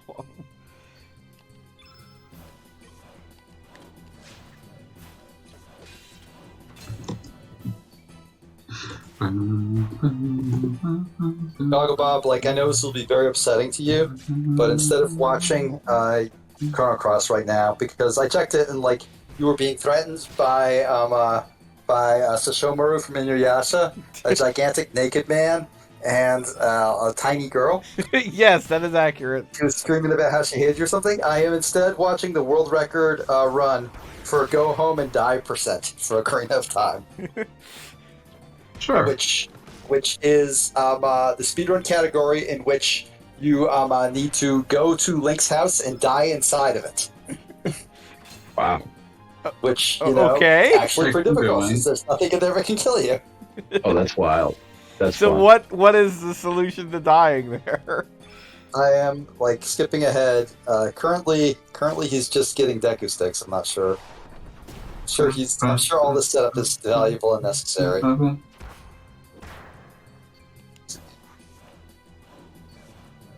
Okay, he has gone to Mazor's River via Navi diving, obviously. Ooh.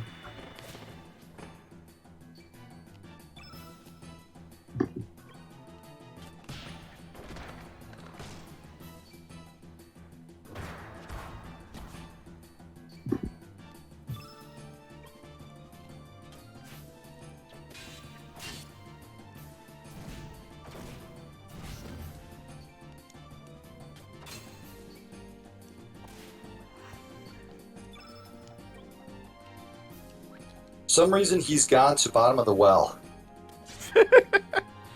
As a child? Child, yes.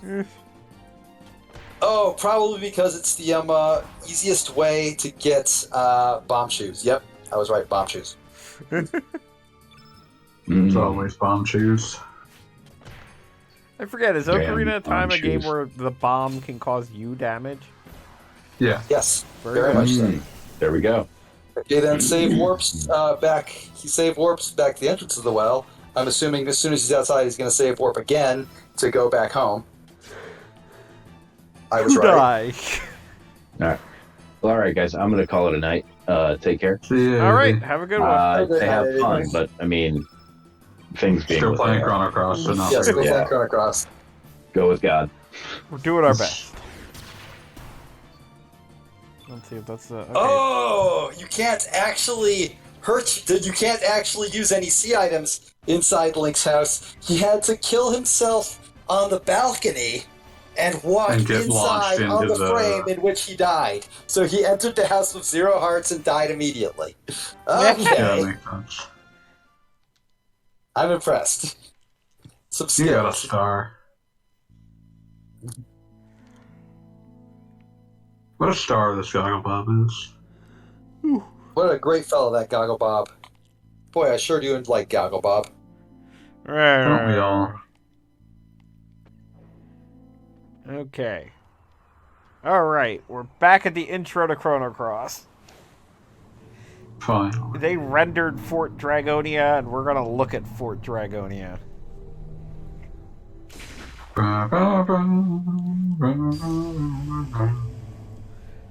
So for those of you that remember, yes, Serge already had a dream about this exact location and stabbing Kid while he was there.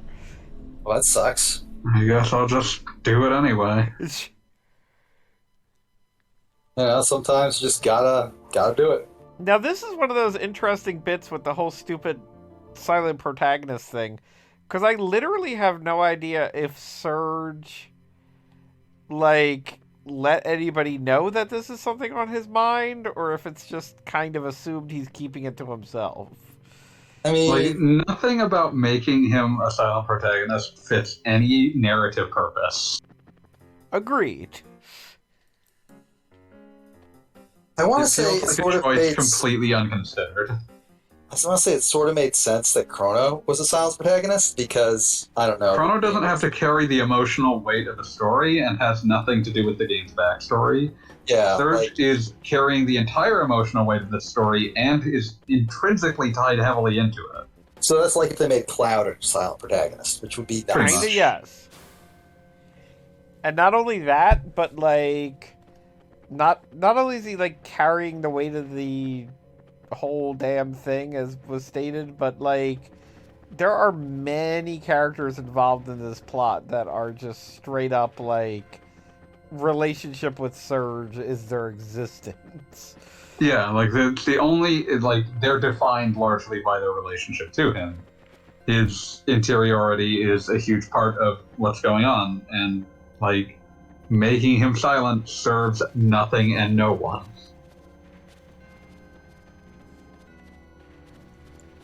On a side note, It I just- somehow made Kid leader of the party, and I don't know how I did that. It Impressive. seemed to happen when you stepped on that thing.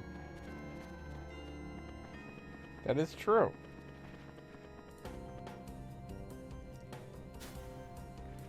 Weird. Very weird. Okay, this thing.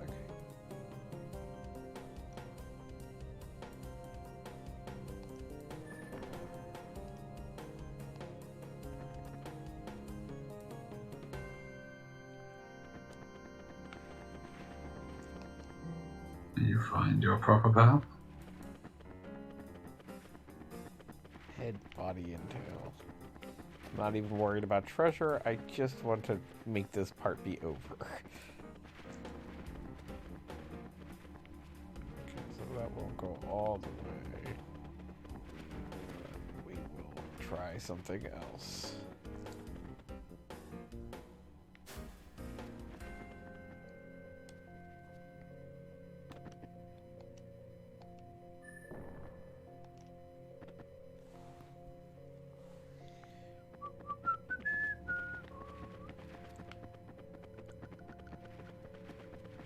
So this is stupid old Fort Dragonia, or whatever the hell it's called. And Yeah, it's more complex now, but it's still not very interesting. Yeah, this isn't useful. So the whole thing here is that we have to activate multiple elemental switches. Of course, why wouldn't you? What is this nonsense? I can only switch one way?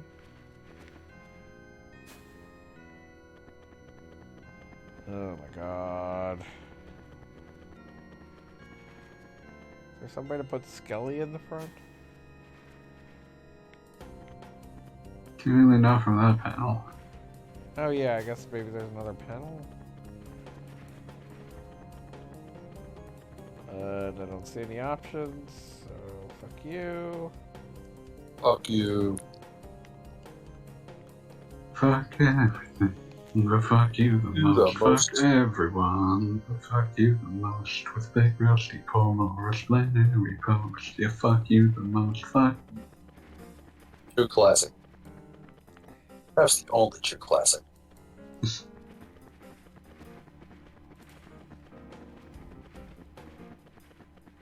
Coming up here will allow me to do something I missed.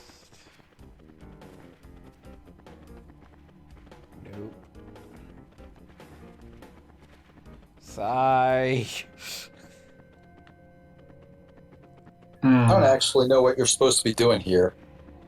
Is it like a maze? It's a puzzle, yeah. Yeah, you're supposed to change head, body, and tail, but it feels like there should be some like other thing to do here, but I'm missing it. Okay, what would be the select button? Would be the minus? Minus. Minus the flip. Does that let me change party members? Oh yeah. Huh. Who knew?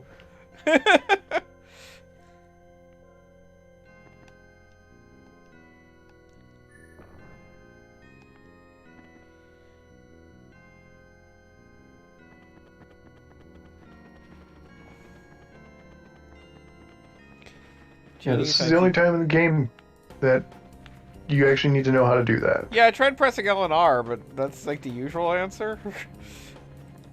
Got nowhere. That'd be silly.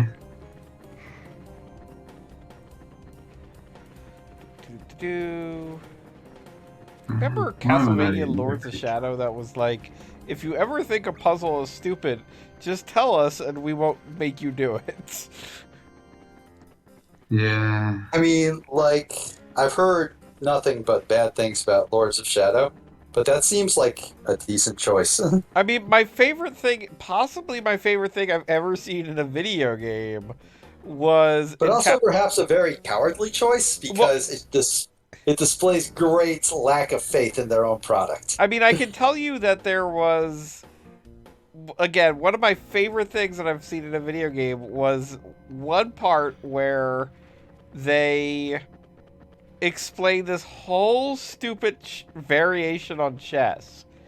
And, like, it goes through the whole tutorial that's like, you do this, this, and this, and it's like, okay, this character moves like this, so blah, blah, blah, blah. And then after it says, basically, do you want to do this or do you want to just skip it? And I was like, oh, fuck yeah, we're skipping this. And then it immediately goes to a cutscene where the bad guy is like, oh, you're so good at, like, dumb chess that we were doing here. And that's the end of that. And I'm like, alright. Thanks. Live stream that. I feel like that would be the moment to, like, you know, just sort of like mess around with the mechanics at play just a little bit, with just like a cutscene where instead of playing the game, you just say, actually, fuck you, and refuse to play the game. The other guy's like, fine, I guess we'll just move onwards. I mean, that's basically what happens. Now I'm going to leave Skelly as the party leader for a while. I mean, yeah, obviously, Skelly's a great party leader. Why wouldn't you trust Skelly with your very life? Alright, what's puzzle number 2?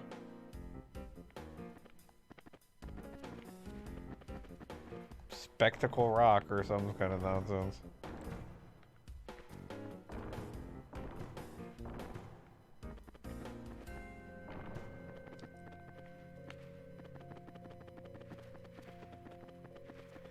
Like everything but about Chrono Cross, but the battle music.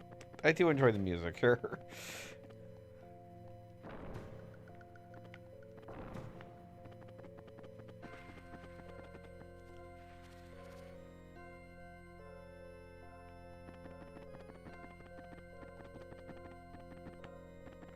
This guy's just here.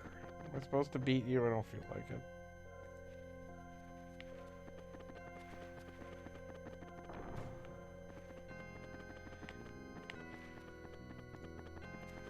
This feels like a very Final Fantasy VI thing, opening and closing treasure chests to make a path appear. I still haven't beaten FF6, or even really played it past like the intro. Interesting choice. I mean, it's not like really a choice, it was more just like, I just hadn't played it. I mean, at this point, definitely Final Fantasy VI, I think, is available on, like, all platforms ever, so... Oh, it's been available on everything forever for the longest time. Yeah, well, so there you go, it's a choice. But it also, like, takes how many hours to beat? More than 2. That is probably accurate.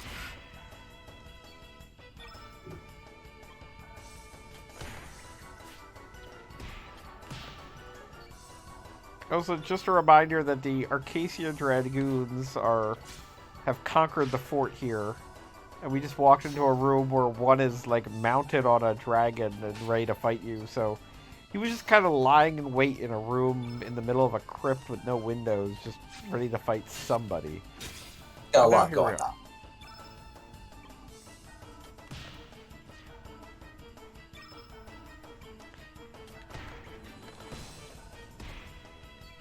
It is amazing how even the fast version of Chrono Cross is not all that great.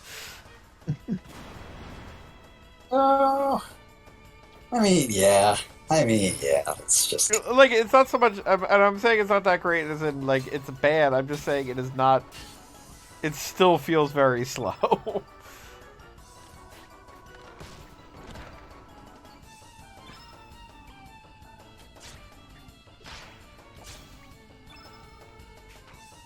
Let's steal from this dude. He's probably got deep pockets. Yeah.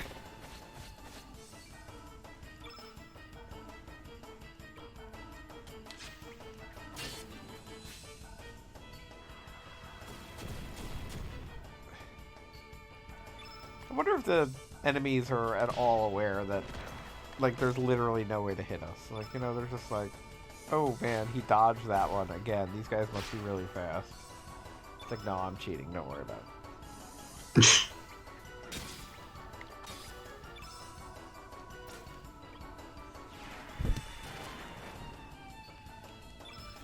Gonna hit you with my bush basher. Gross. At least it's not the toss salad. I mean, lateral move at best. No, I guess there's nothing to do in this room. Okay, so what was the point of this? Oh, I bet I have... Yeah, no. Ooh, that was the entrance. That was a treasure. Yep, forgot I need to turn back on no encounters. These stupid things. You're not Aramon, and you never will be. You don't even use countdown.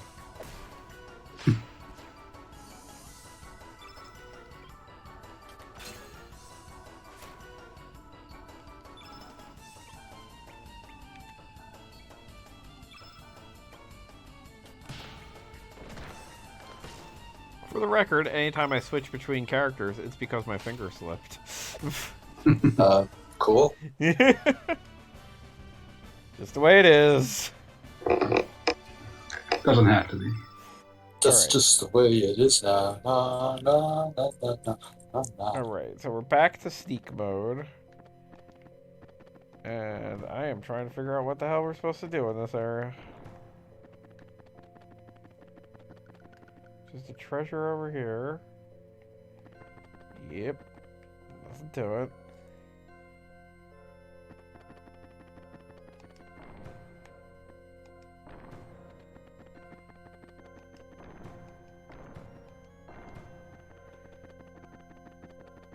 Ah, here we are.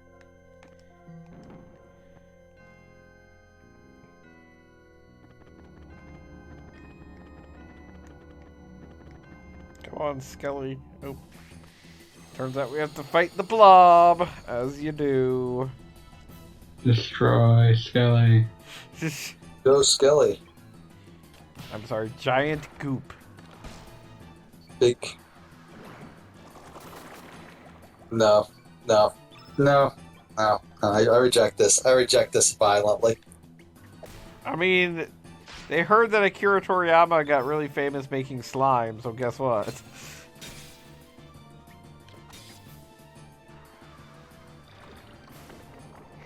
Oh man, it's trying to swallow Serge. Hope that didn't awaken anything in anybody. Oh. At some point we got up to having Luminaire. Alright.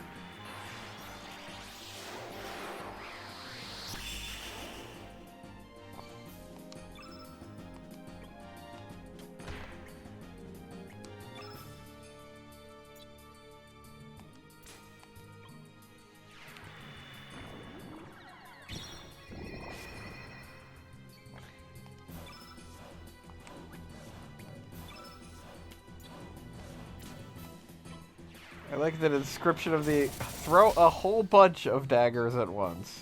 Couldn't just come up with a name, just a whole bunch. Numbers aren't important here. Just dagger tossing all over the place.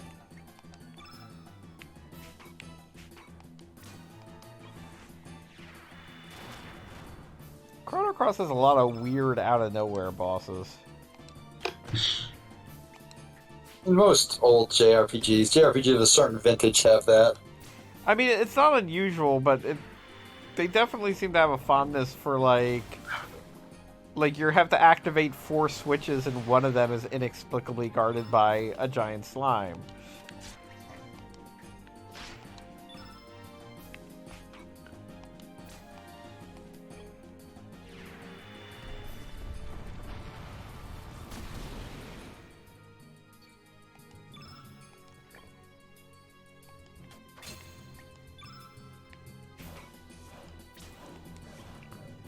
Which I will light on fire with the power of magic. Although not really magic, because magic is gone from the world. Hooray, we beat the slime.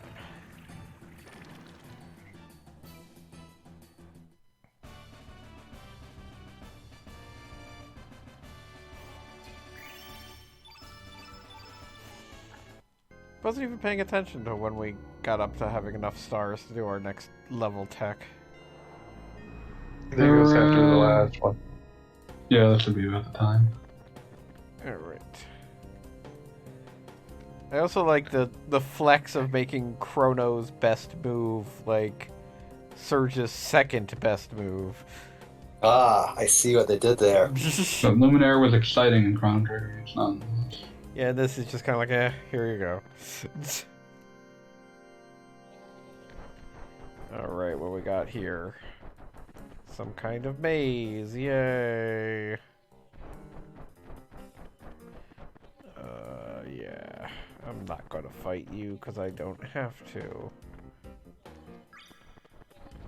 Skilly found Bush Basher. Alright.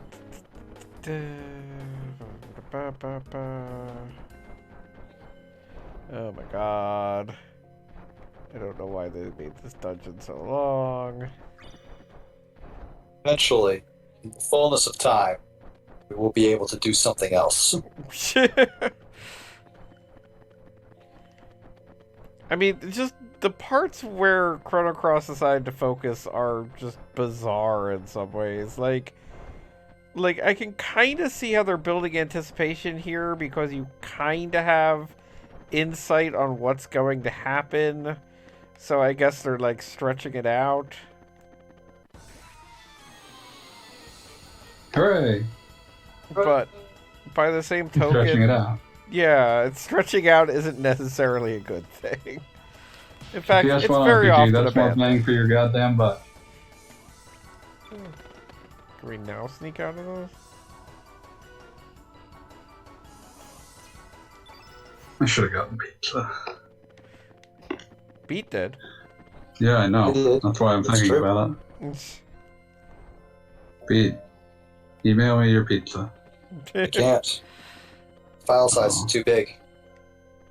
Oh, he's right. That usually is the case. Get a with better pizza. client.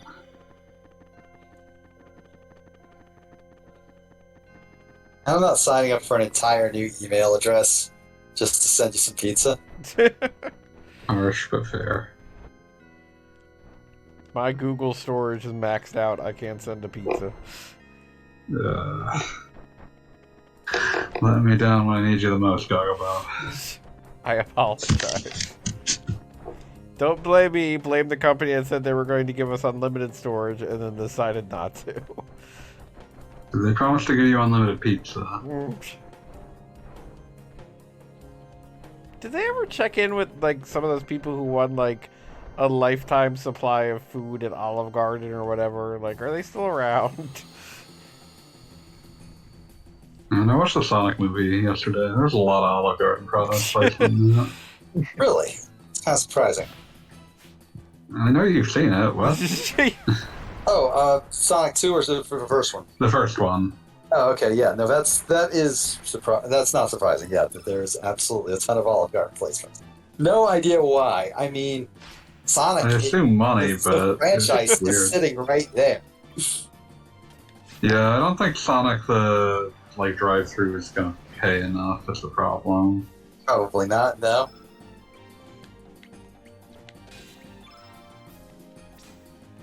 I mean, I tell this story every time it comes up, but I knew the owner of a local Sonic franchise, and I say new because the Sonic franchise has since closed. But the dude would literally brag about the fact that, like, he could pay people less than minimum wage because technically they were serving food, but nobody ever tipped, and he was, like, happy about that. So...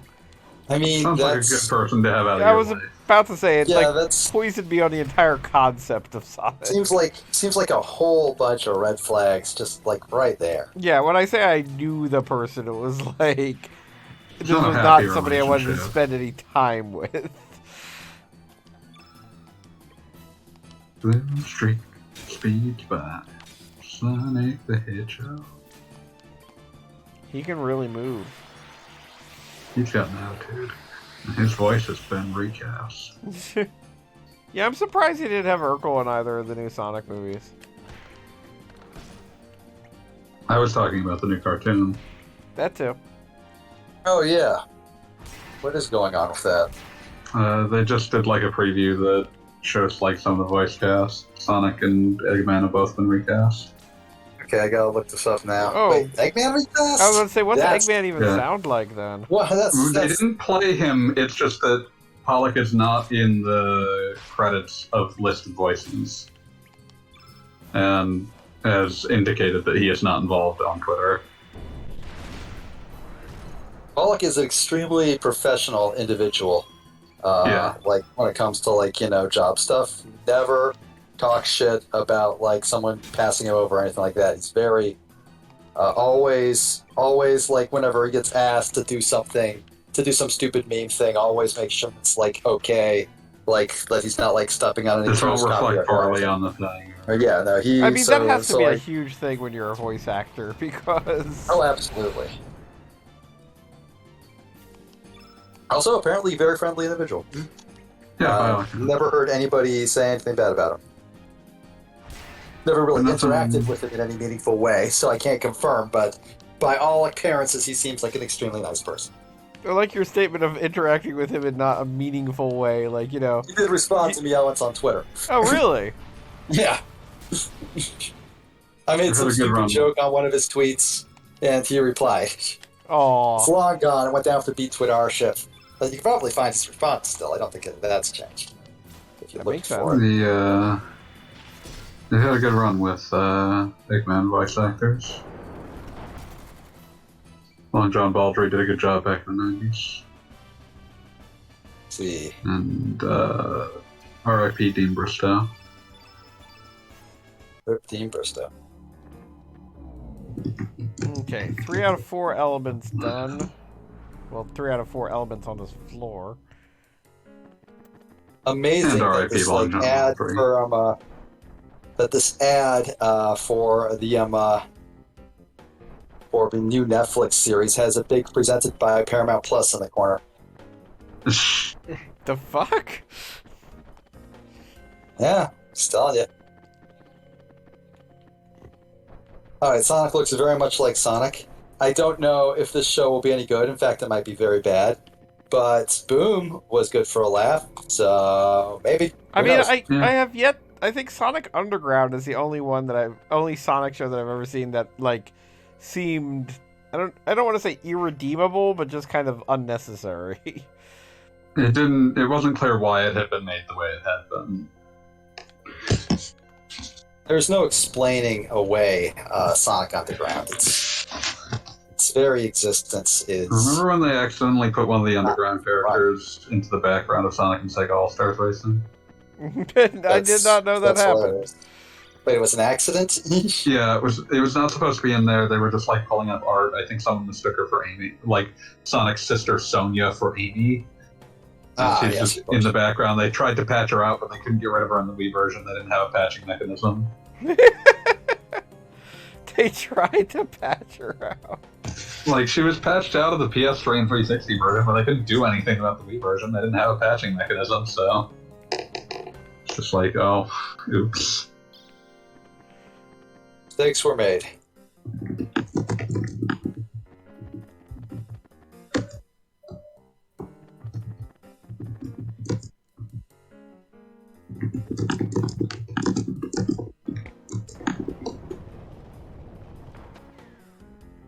I think it wasn't even official art, it was like fan art. Nice. That's hilarious. I love it when when the guys who are supposed to be doing these things get lazy and forget to update. And just nothing will like ever be funnier than the Okami Wii with the IGN watermark on. Oh, that one's perfect. Not even a bad box art, but once you see it, it's all you can see. I kept that. Like, they had like a program where you could send it in and they'd replace it with like just one without the watermark. But it's just like, I was thinking like, no, I'm keeping this. Mine.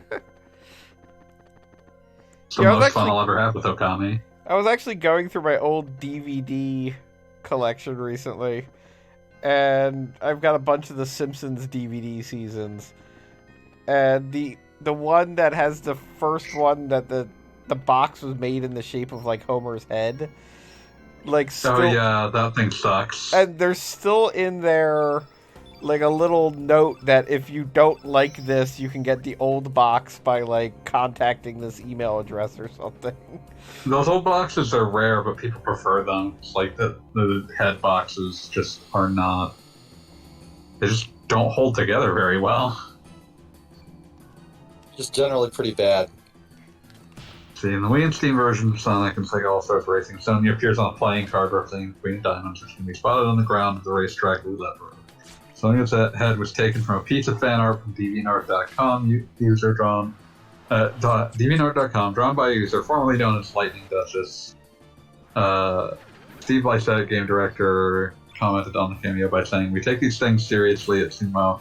We'll be contacting the original artist directly to offer our sincere apologies to her. This is entirely unintentional, not much else I can really add." Pure speculation indicates that designers may have thought it was Amy, since other Queen of Diamonds cards in the game depict Amy, and thought the picture was official Sega artwork. More speculation reveals there may have been Sonic Underground fan stuff on the staff. But yeah, basically, yeah, like they just accidentally did that shit. I'm not aware of anybody. I don't think it does. I don't think. I've like heard of one person in my entire life express nostalgia for that show. So.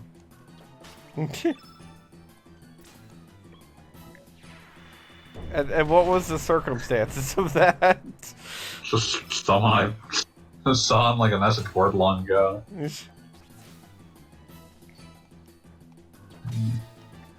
I love what counts as trivia on a fan wiki. In a young in the opening theme, a young Sonya is shown riding a bicycle with 10 arms and legs. Sonya is the only major female protagonist to be voiced by a male, and she is voiced by Jaleel White in English, along with her brothers. Ah, well, all right then. So they're all Sonic. They're all Jaleel White. They are all Urkel. Everybody becomes Jaleel White on a long enough timeline. Sonya is the only triplet to have a visible neck. Again, what counts as trivia on a fan wiki is incredible. Oh yeah, no, they're amazing. I swear, if I'm trying to remember, it wasn't. No, Marvel vs. Capcom 2. The wiki for that, or at least where I was getting information on the characters routinely, very much notes whether or not a character is barefoot or not. Yeah, it sucks. It sucks real bad. And I'm like, Sounds like okay, somebody's keeping like track a case of of sounds like a case of this definitely isn't my fetish as far as you know. this. Oh, hey, son of a gun. Forgot about him. How could you? I'm sorry. Yeah, I hate him. Obviously evocative of Son of Sun, a much more beloved character. I was so sure you were going to say Son of Sam. A much more beloved character. So the than most anybody cursed in thing about Chrono this is that I googled Sonya the Hedgehog, Sonic, and Sega All-Stars Racing to get this information. And of course, there is always the curse of people also ask. First thing, and people also ask, who is Sonya the Hedgehog boyfriend? And second, how old is Sonya the Hedgehog? I mean, it's not an unreasonable question in a vacuum, but it's definitely an unreasonable question. Like when you put both of those questions together, it's just something. Yeah, when those two are together, like no. Like, okay, here's the thing. Like a lot of characters in like cartoons and comics especially have a very vague age. They are a kid or a young teenager or an older teenager. The entire thing is just to like give the idea of someone between the age of 13 and 17, right? Sure.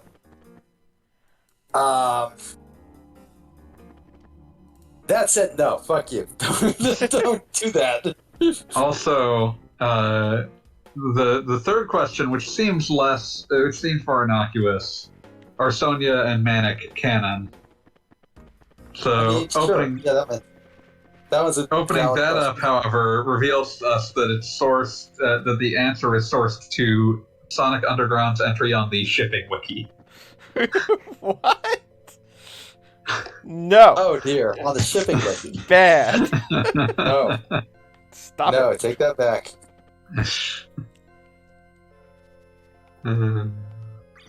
Blue streak.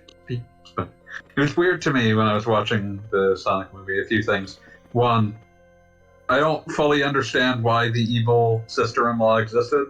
That was just a weird choice. She has, clicking through an extremely legitimate version that I definitely watched in a theater and clicked through somehow. She has a bigger role in the second one. She's mostly just there to hate the guy James Marsden. I don't know. Yeah, that just seemed like kind of a thin role to have. A thin role. Her role in the second one is not better, but it's definitely got a laugh out of me. I was about to say I would easily say better just because it was better than what was in the first movie. Sure. As far as not her much role. there in the first movie. It feels like a character that was like maybe more important in another draft of the script, but there's no actual marital stripe for her to play off of, so there's no drama there and not really much of a joke. Yeah. But what's the other thing I was going to say? This is in the trailers to the second movie, so I don't think it's a spoiler. The second movie has a surprisingly large subplot about her getting married. Yeah, I really thought that subplot would just be like an incidental thing that Sonic runs into, but no, it was like actually vaguely important. And a way that it also introduces something into the movie Sonic universe from the games. I was literally just about to say bonkers. that.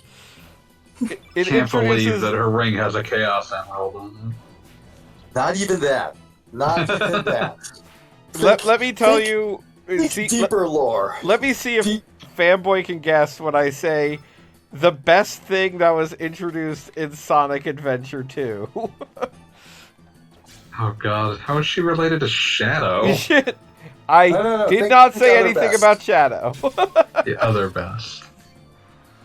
Because I know what the stinger is, so I was like trying to connect the dots there. Oh yeah, no, the same thinger is totally unrelated. Don't worry about it. Well, the Stinger Okay. is vaguely related to the thing we're talking about. I mean, Stinger's vaguely related, but like, so But like, okay, Fanboy, I will give you a hint. It is one of your favorite acronyms. GUN? The Guardian Unit of Nations? Yep. Yes. And they literally call it out. Like, really, gun? Jesus Christ. At this point, I would have been happier if they didn't call it out, because I'm almost sick of, like, someone made a silly acronym, and then everyone points out what a silly acronym it is. It's like, people do that shit all the time in real life. All of our laws are fucking shit-ass acronyms. The Patriot Act. God. What was I gonna say? Something about it? Sonic Hedgehog. Yeah, no, I had a good time. One other thing I was thinking about, other than the characters seemed like thin and kind of like they wandered in from another draft.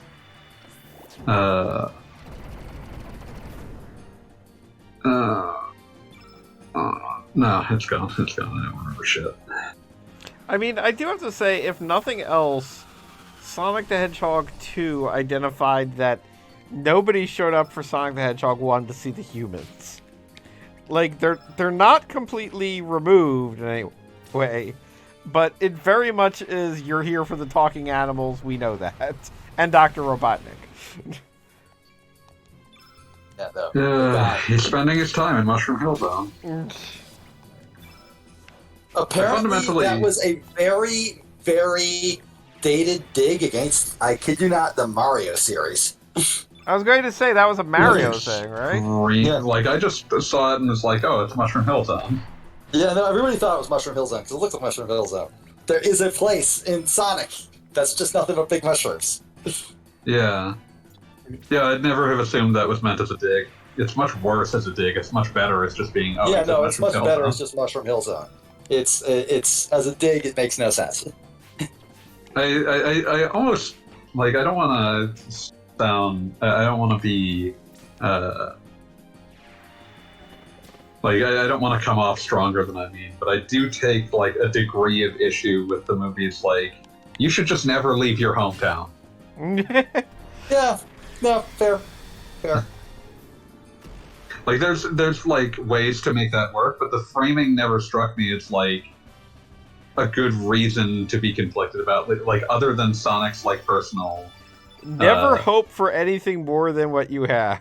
Yeah, like you should just live in your hometown forever. And it's like, as a person who like felt very trapped for a very long time, that was not a resonant message. That one didn't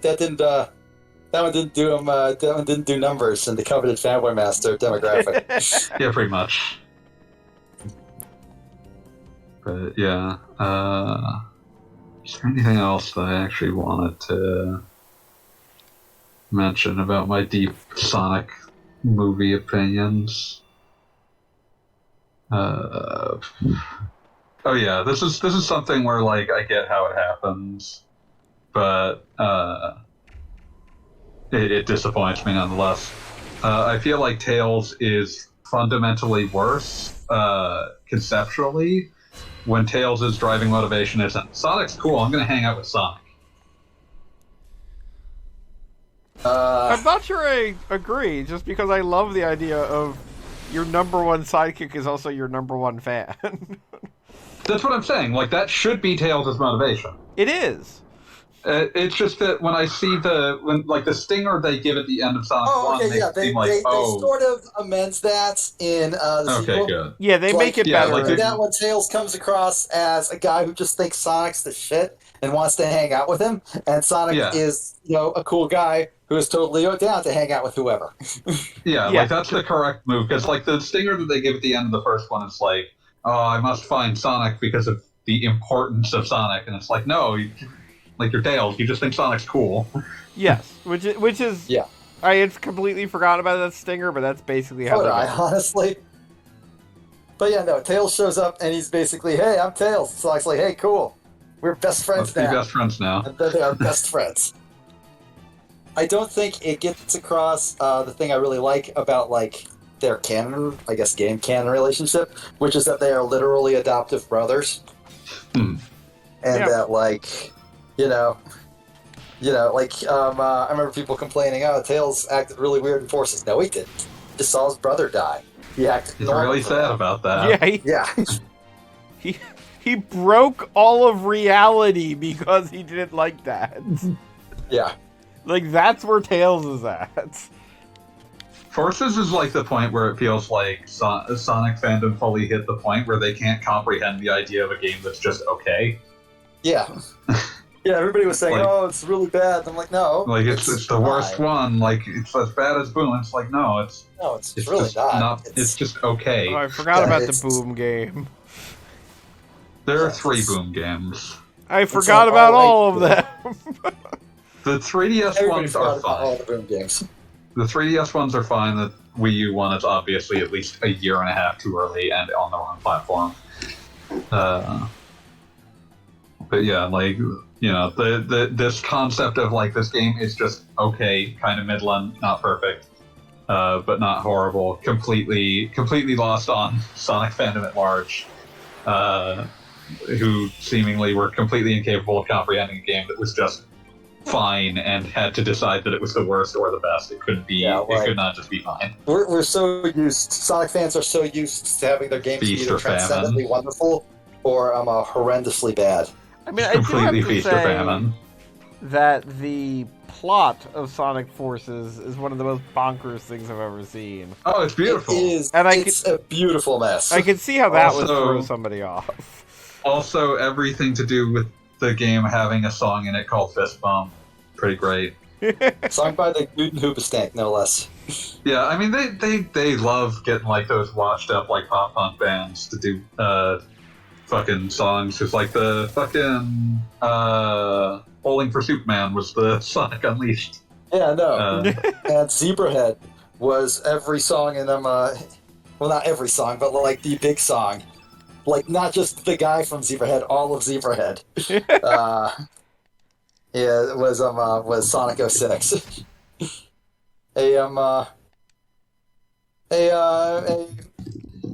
Maybe a bit of a maybe not the greatest honor, but an honor to be sure.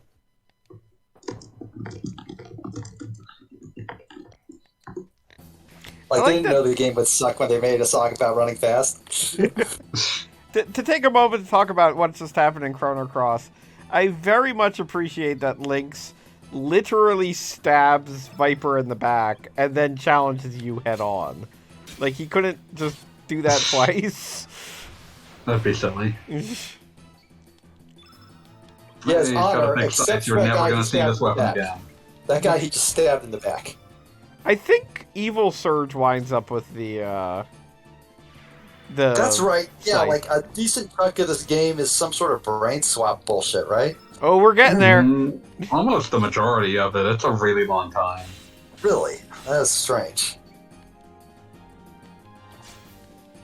Look, if you had the choice between being a boy or a cat boy, what would you choose? Boy. I mean, I've met the internet. There's going to be a lot of debate on this. Well, I didn't think there'd be very much debate as they all chose cat boy.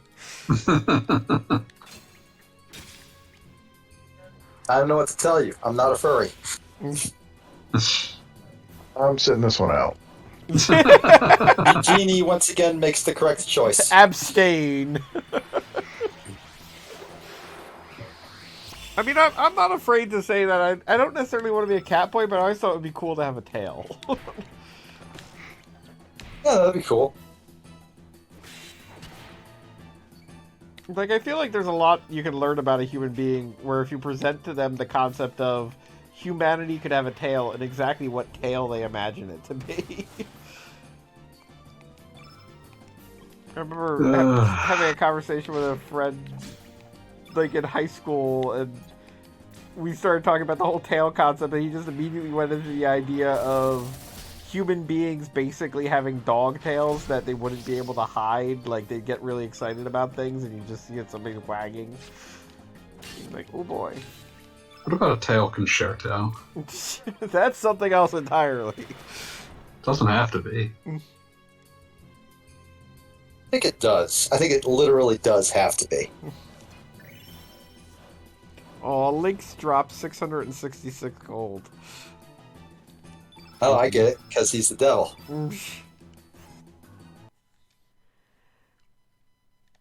Let's turn off high speed mode for this nonsense. Sonic the Hedgehog.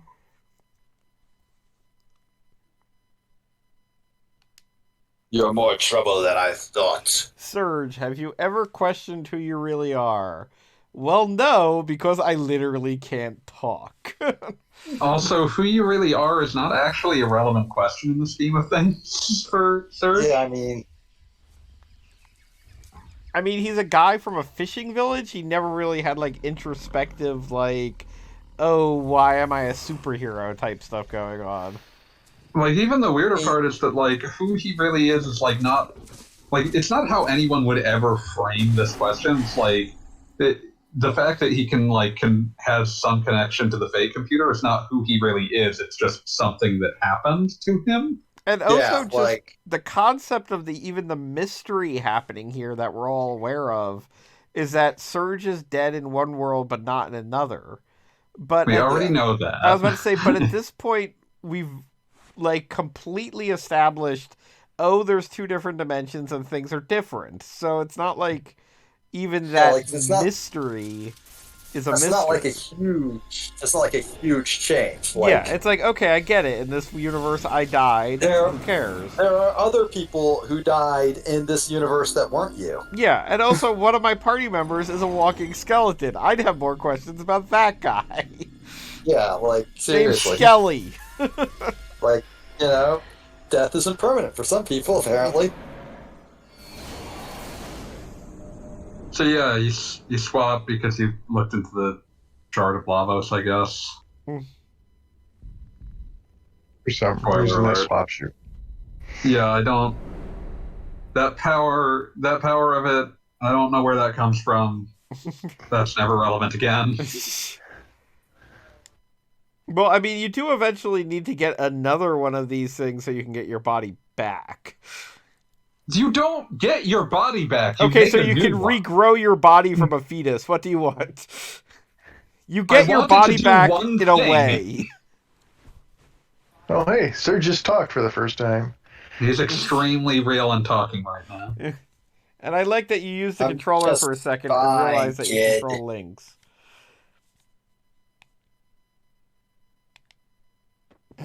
Kind of mind-blowing to me that Serge even has, like, a portrait for, like, talking stuff. I also especially because it's about to get completely replaced by one with him in a pirate hat. And I love the concept of Serge being like, hey, kid, don't forget, you want to kill that guy. And kid's like, I know. Shut up. Yeah, I know. I'm doing it. What'd you think I was doing? Better use Link's text that you only have in this fight. Yeah, and here's where you finally get to use the scythe. For like 3 seconds. Actually, since apparently the Cheat's still running. I was going to say the permanent miss thing is actually on, so this could be, I could win. That's what that's the only time you can use his abilities like feral cats. I was going to say feral cats. Forget what his other tech is at this point. Glide, whatever the shit. Glide hook or something like that. Yeah. So I was clicking around other windows. How exactly does Link's trade bodies with you? Like what's he do? We were just discussing that. Look into a shard of Lavos and then that happens. No further elaboration is ever given. Oh, it's actually black Flash. Why don't just make them fall down the same stairwell? They do that shit in anime all the time. It's just Freaky Friday, that shit? No reason. It's not. I got hit by a truck and I woke up my cat dad. So let me break something down for you. This was Link's entire plan. Like, he needs Serge's body, and that, like, getting Serge's body is his entire plan. He doesn't do anything with it, even though he has a very specific thing he wanted to do with it once he got it. Oh, he lords it up, though. I mean, no question about that. He dresses up like a shitty pirate, and then sort of taunts you a bunch, and then eventually he just sort of dies. Not because of anything you did, as I recall. He just sort of does. Yeah, well, he gets absorbed by fate, so yes, that's what happens. But still doesn't actually do what fate wanted, as I recall. Correct. Yeah, obviously. Only a nerd, So, like, loser nerd would do what fate wants you to do. Just completely worthless in every fashion. Like, this is the, like, set piece that was clearly meant to be, like, the defining centerpiece of this plot. And it goes fucking nowhere. So, like, you're supposed to lose this fight, Yeah, right? I just turned off the thing because I got bored. I think Gogglebug was trying to see if it would eventually kill anyone. But... Because, yeah, this fight does not normally last very long. Okay, now they're hitting you. Now they are doing numbers. Oh, this one's doing numbers. It's doing numbers. You did it, kid. You beat up a cat. Oh, I like cats. I don't like lynx, but I like cats. Kid, you seem to be hesitating on killing this cat. Let me do it for you. Let me kill it. Do it. Hey, Serge, you're suddenly acting super weird about this. For example, you're talking. Yeah. You never used to do that.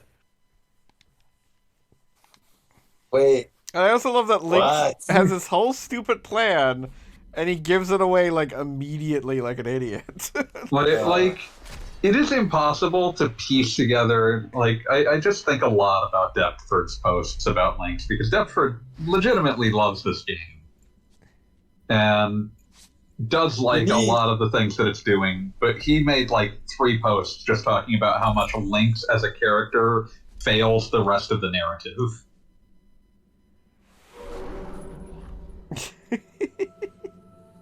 I'm sorry, I'm excited that Lynx Serge gets his little kitty roar. Meow. Dumb as shit. Wow. Let me see if I can find this, because it's still one of the funniest posts I've ever seen. But well, maybe save it for next week, because we're just about at the end of the night here. Oh, that's tragic. I mean, there's no way. I wanted to see if I can get up to this point. There's no way I'm going much further. Also, very much appreciate that Skelly falls apart. Skelly, no! Can't believe that you're trying to avoid having to talk about Sprig. Wow, Serge's like mean boy face is hilarious. I mean, the funny thing that is, shit. I don't know how they changed if they changed the portrait, it was always there, but he's definitely got like an overbite now with a little like fang. I think they made it wider too, like he's got like a wider jaw. like the tiny little fang. The portrait is also hilarious. Just really obviously redrawn, and it doesn't look good. Oh yeah, no, it's awful. It clashes with every other piece of art in this game. I feel like we can describe that a couple times. Intentional artistic touch, but no, you're right. It doesn't come off like that. Also, I love that evil Serge immediately has the ability to like hover and fly. Also, and throw Hadoukens at people, and yeah. I will raise the. I will at least give a preview of Deptford's beautiful. Oh, you did find it? Oh, you did that? There are more boring villains than Lynx. There are more generic villains than Lynx. There are more obviously stupid villains than Lynx. But make no mistake, folks. Lynx is the worst villain in anything ever. That's beautiful.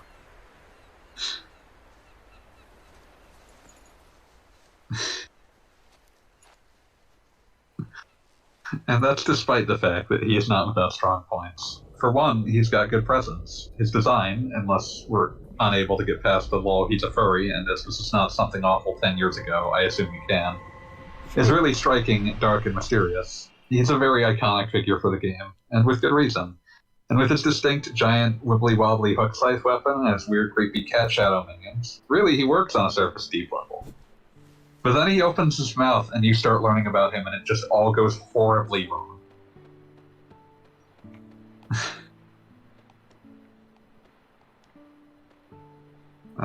This is an interesting concept for a background, but it's also kind of eye-searing. Oh, yeah. Oh, the upscaling did not do us any favors. The most immediate thing is, okay, describe his personality, and the only way is evil. But the problem is, even within a single scene, the writing cannot decide what sort of evil he is. From one sentence to another, he is a smarmy, smug, mean guy whose way of speaking is pretty casual, but, obviously and overtly going out of its way to be rude. But then in the same breath, he'll suddenly sound like this remote alien, emotionless agent of a mysterious purpose who cares only about the cause.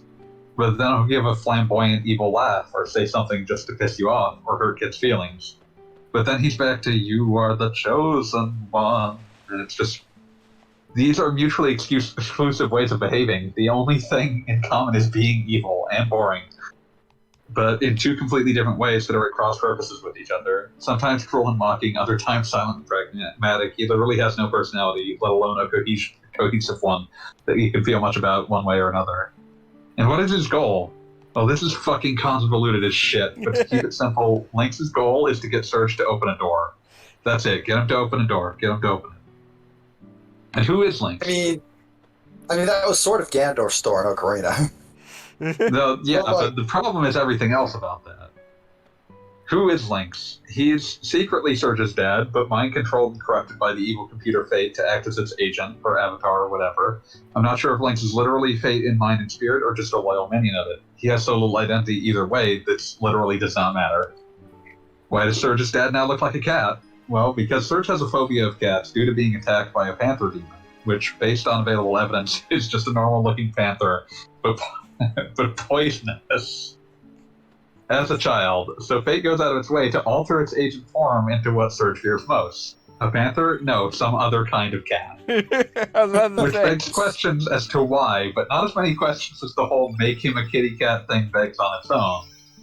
See, that's where me and Fate come to our first many disagreements as to how it could have best handled this situation. Okay, hold this for next week, because we're coming back to this. It's beautiful, and we will discuss it further.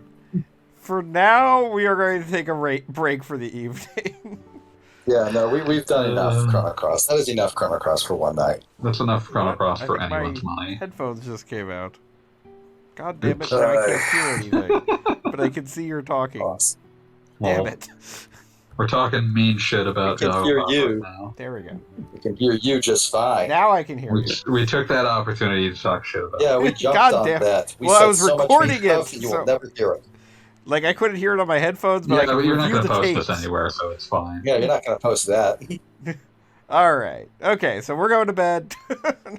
We'll pick it up with kitties in multiple ways next week. Have a good night, all. Good night.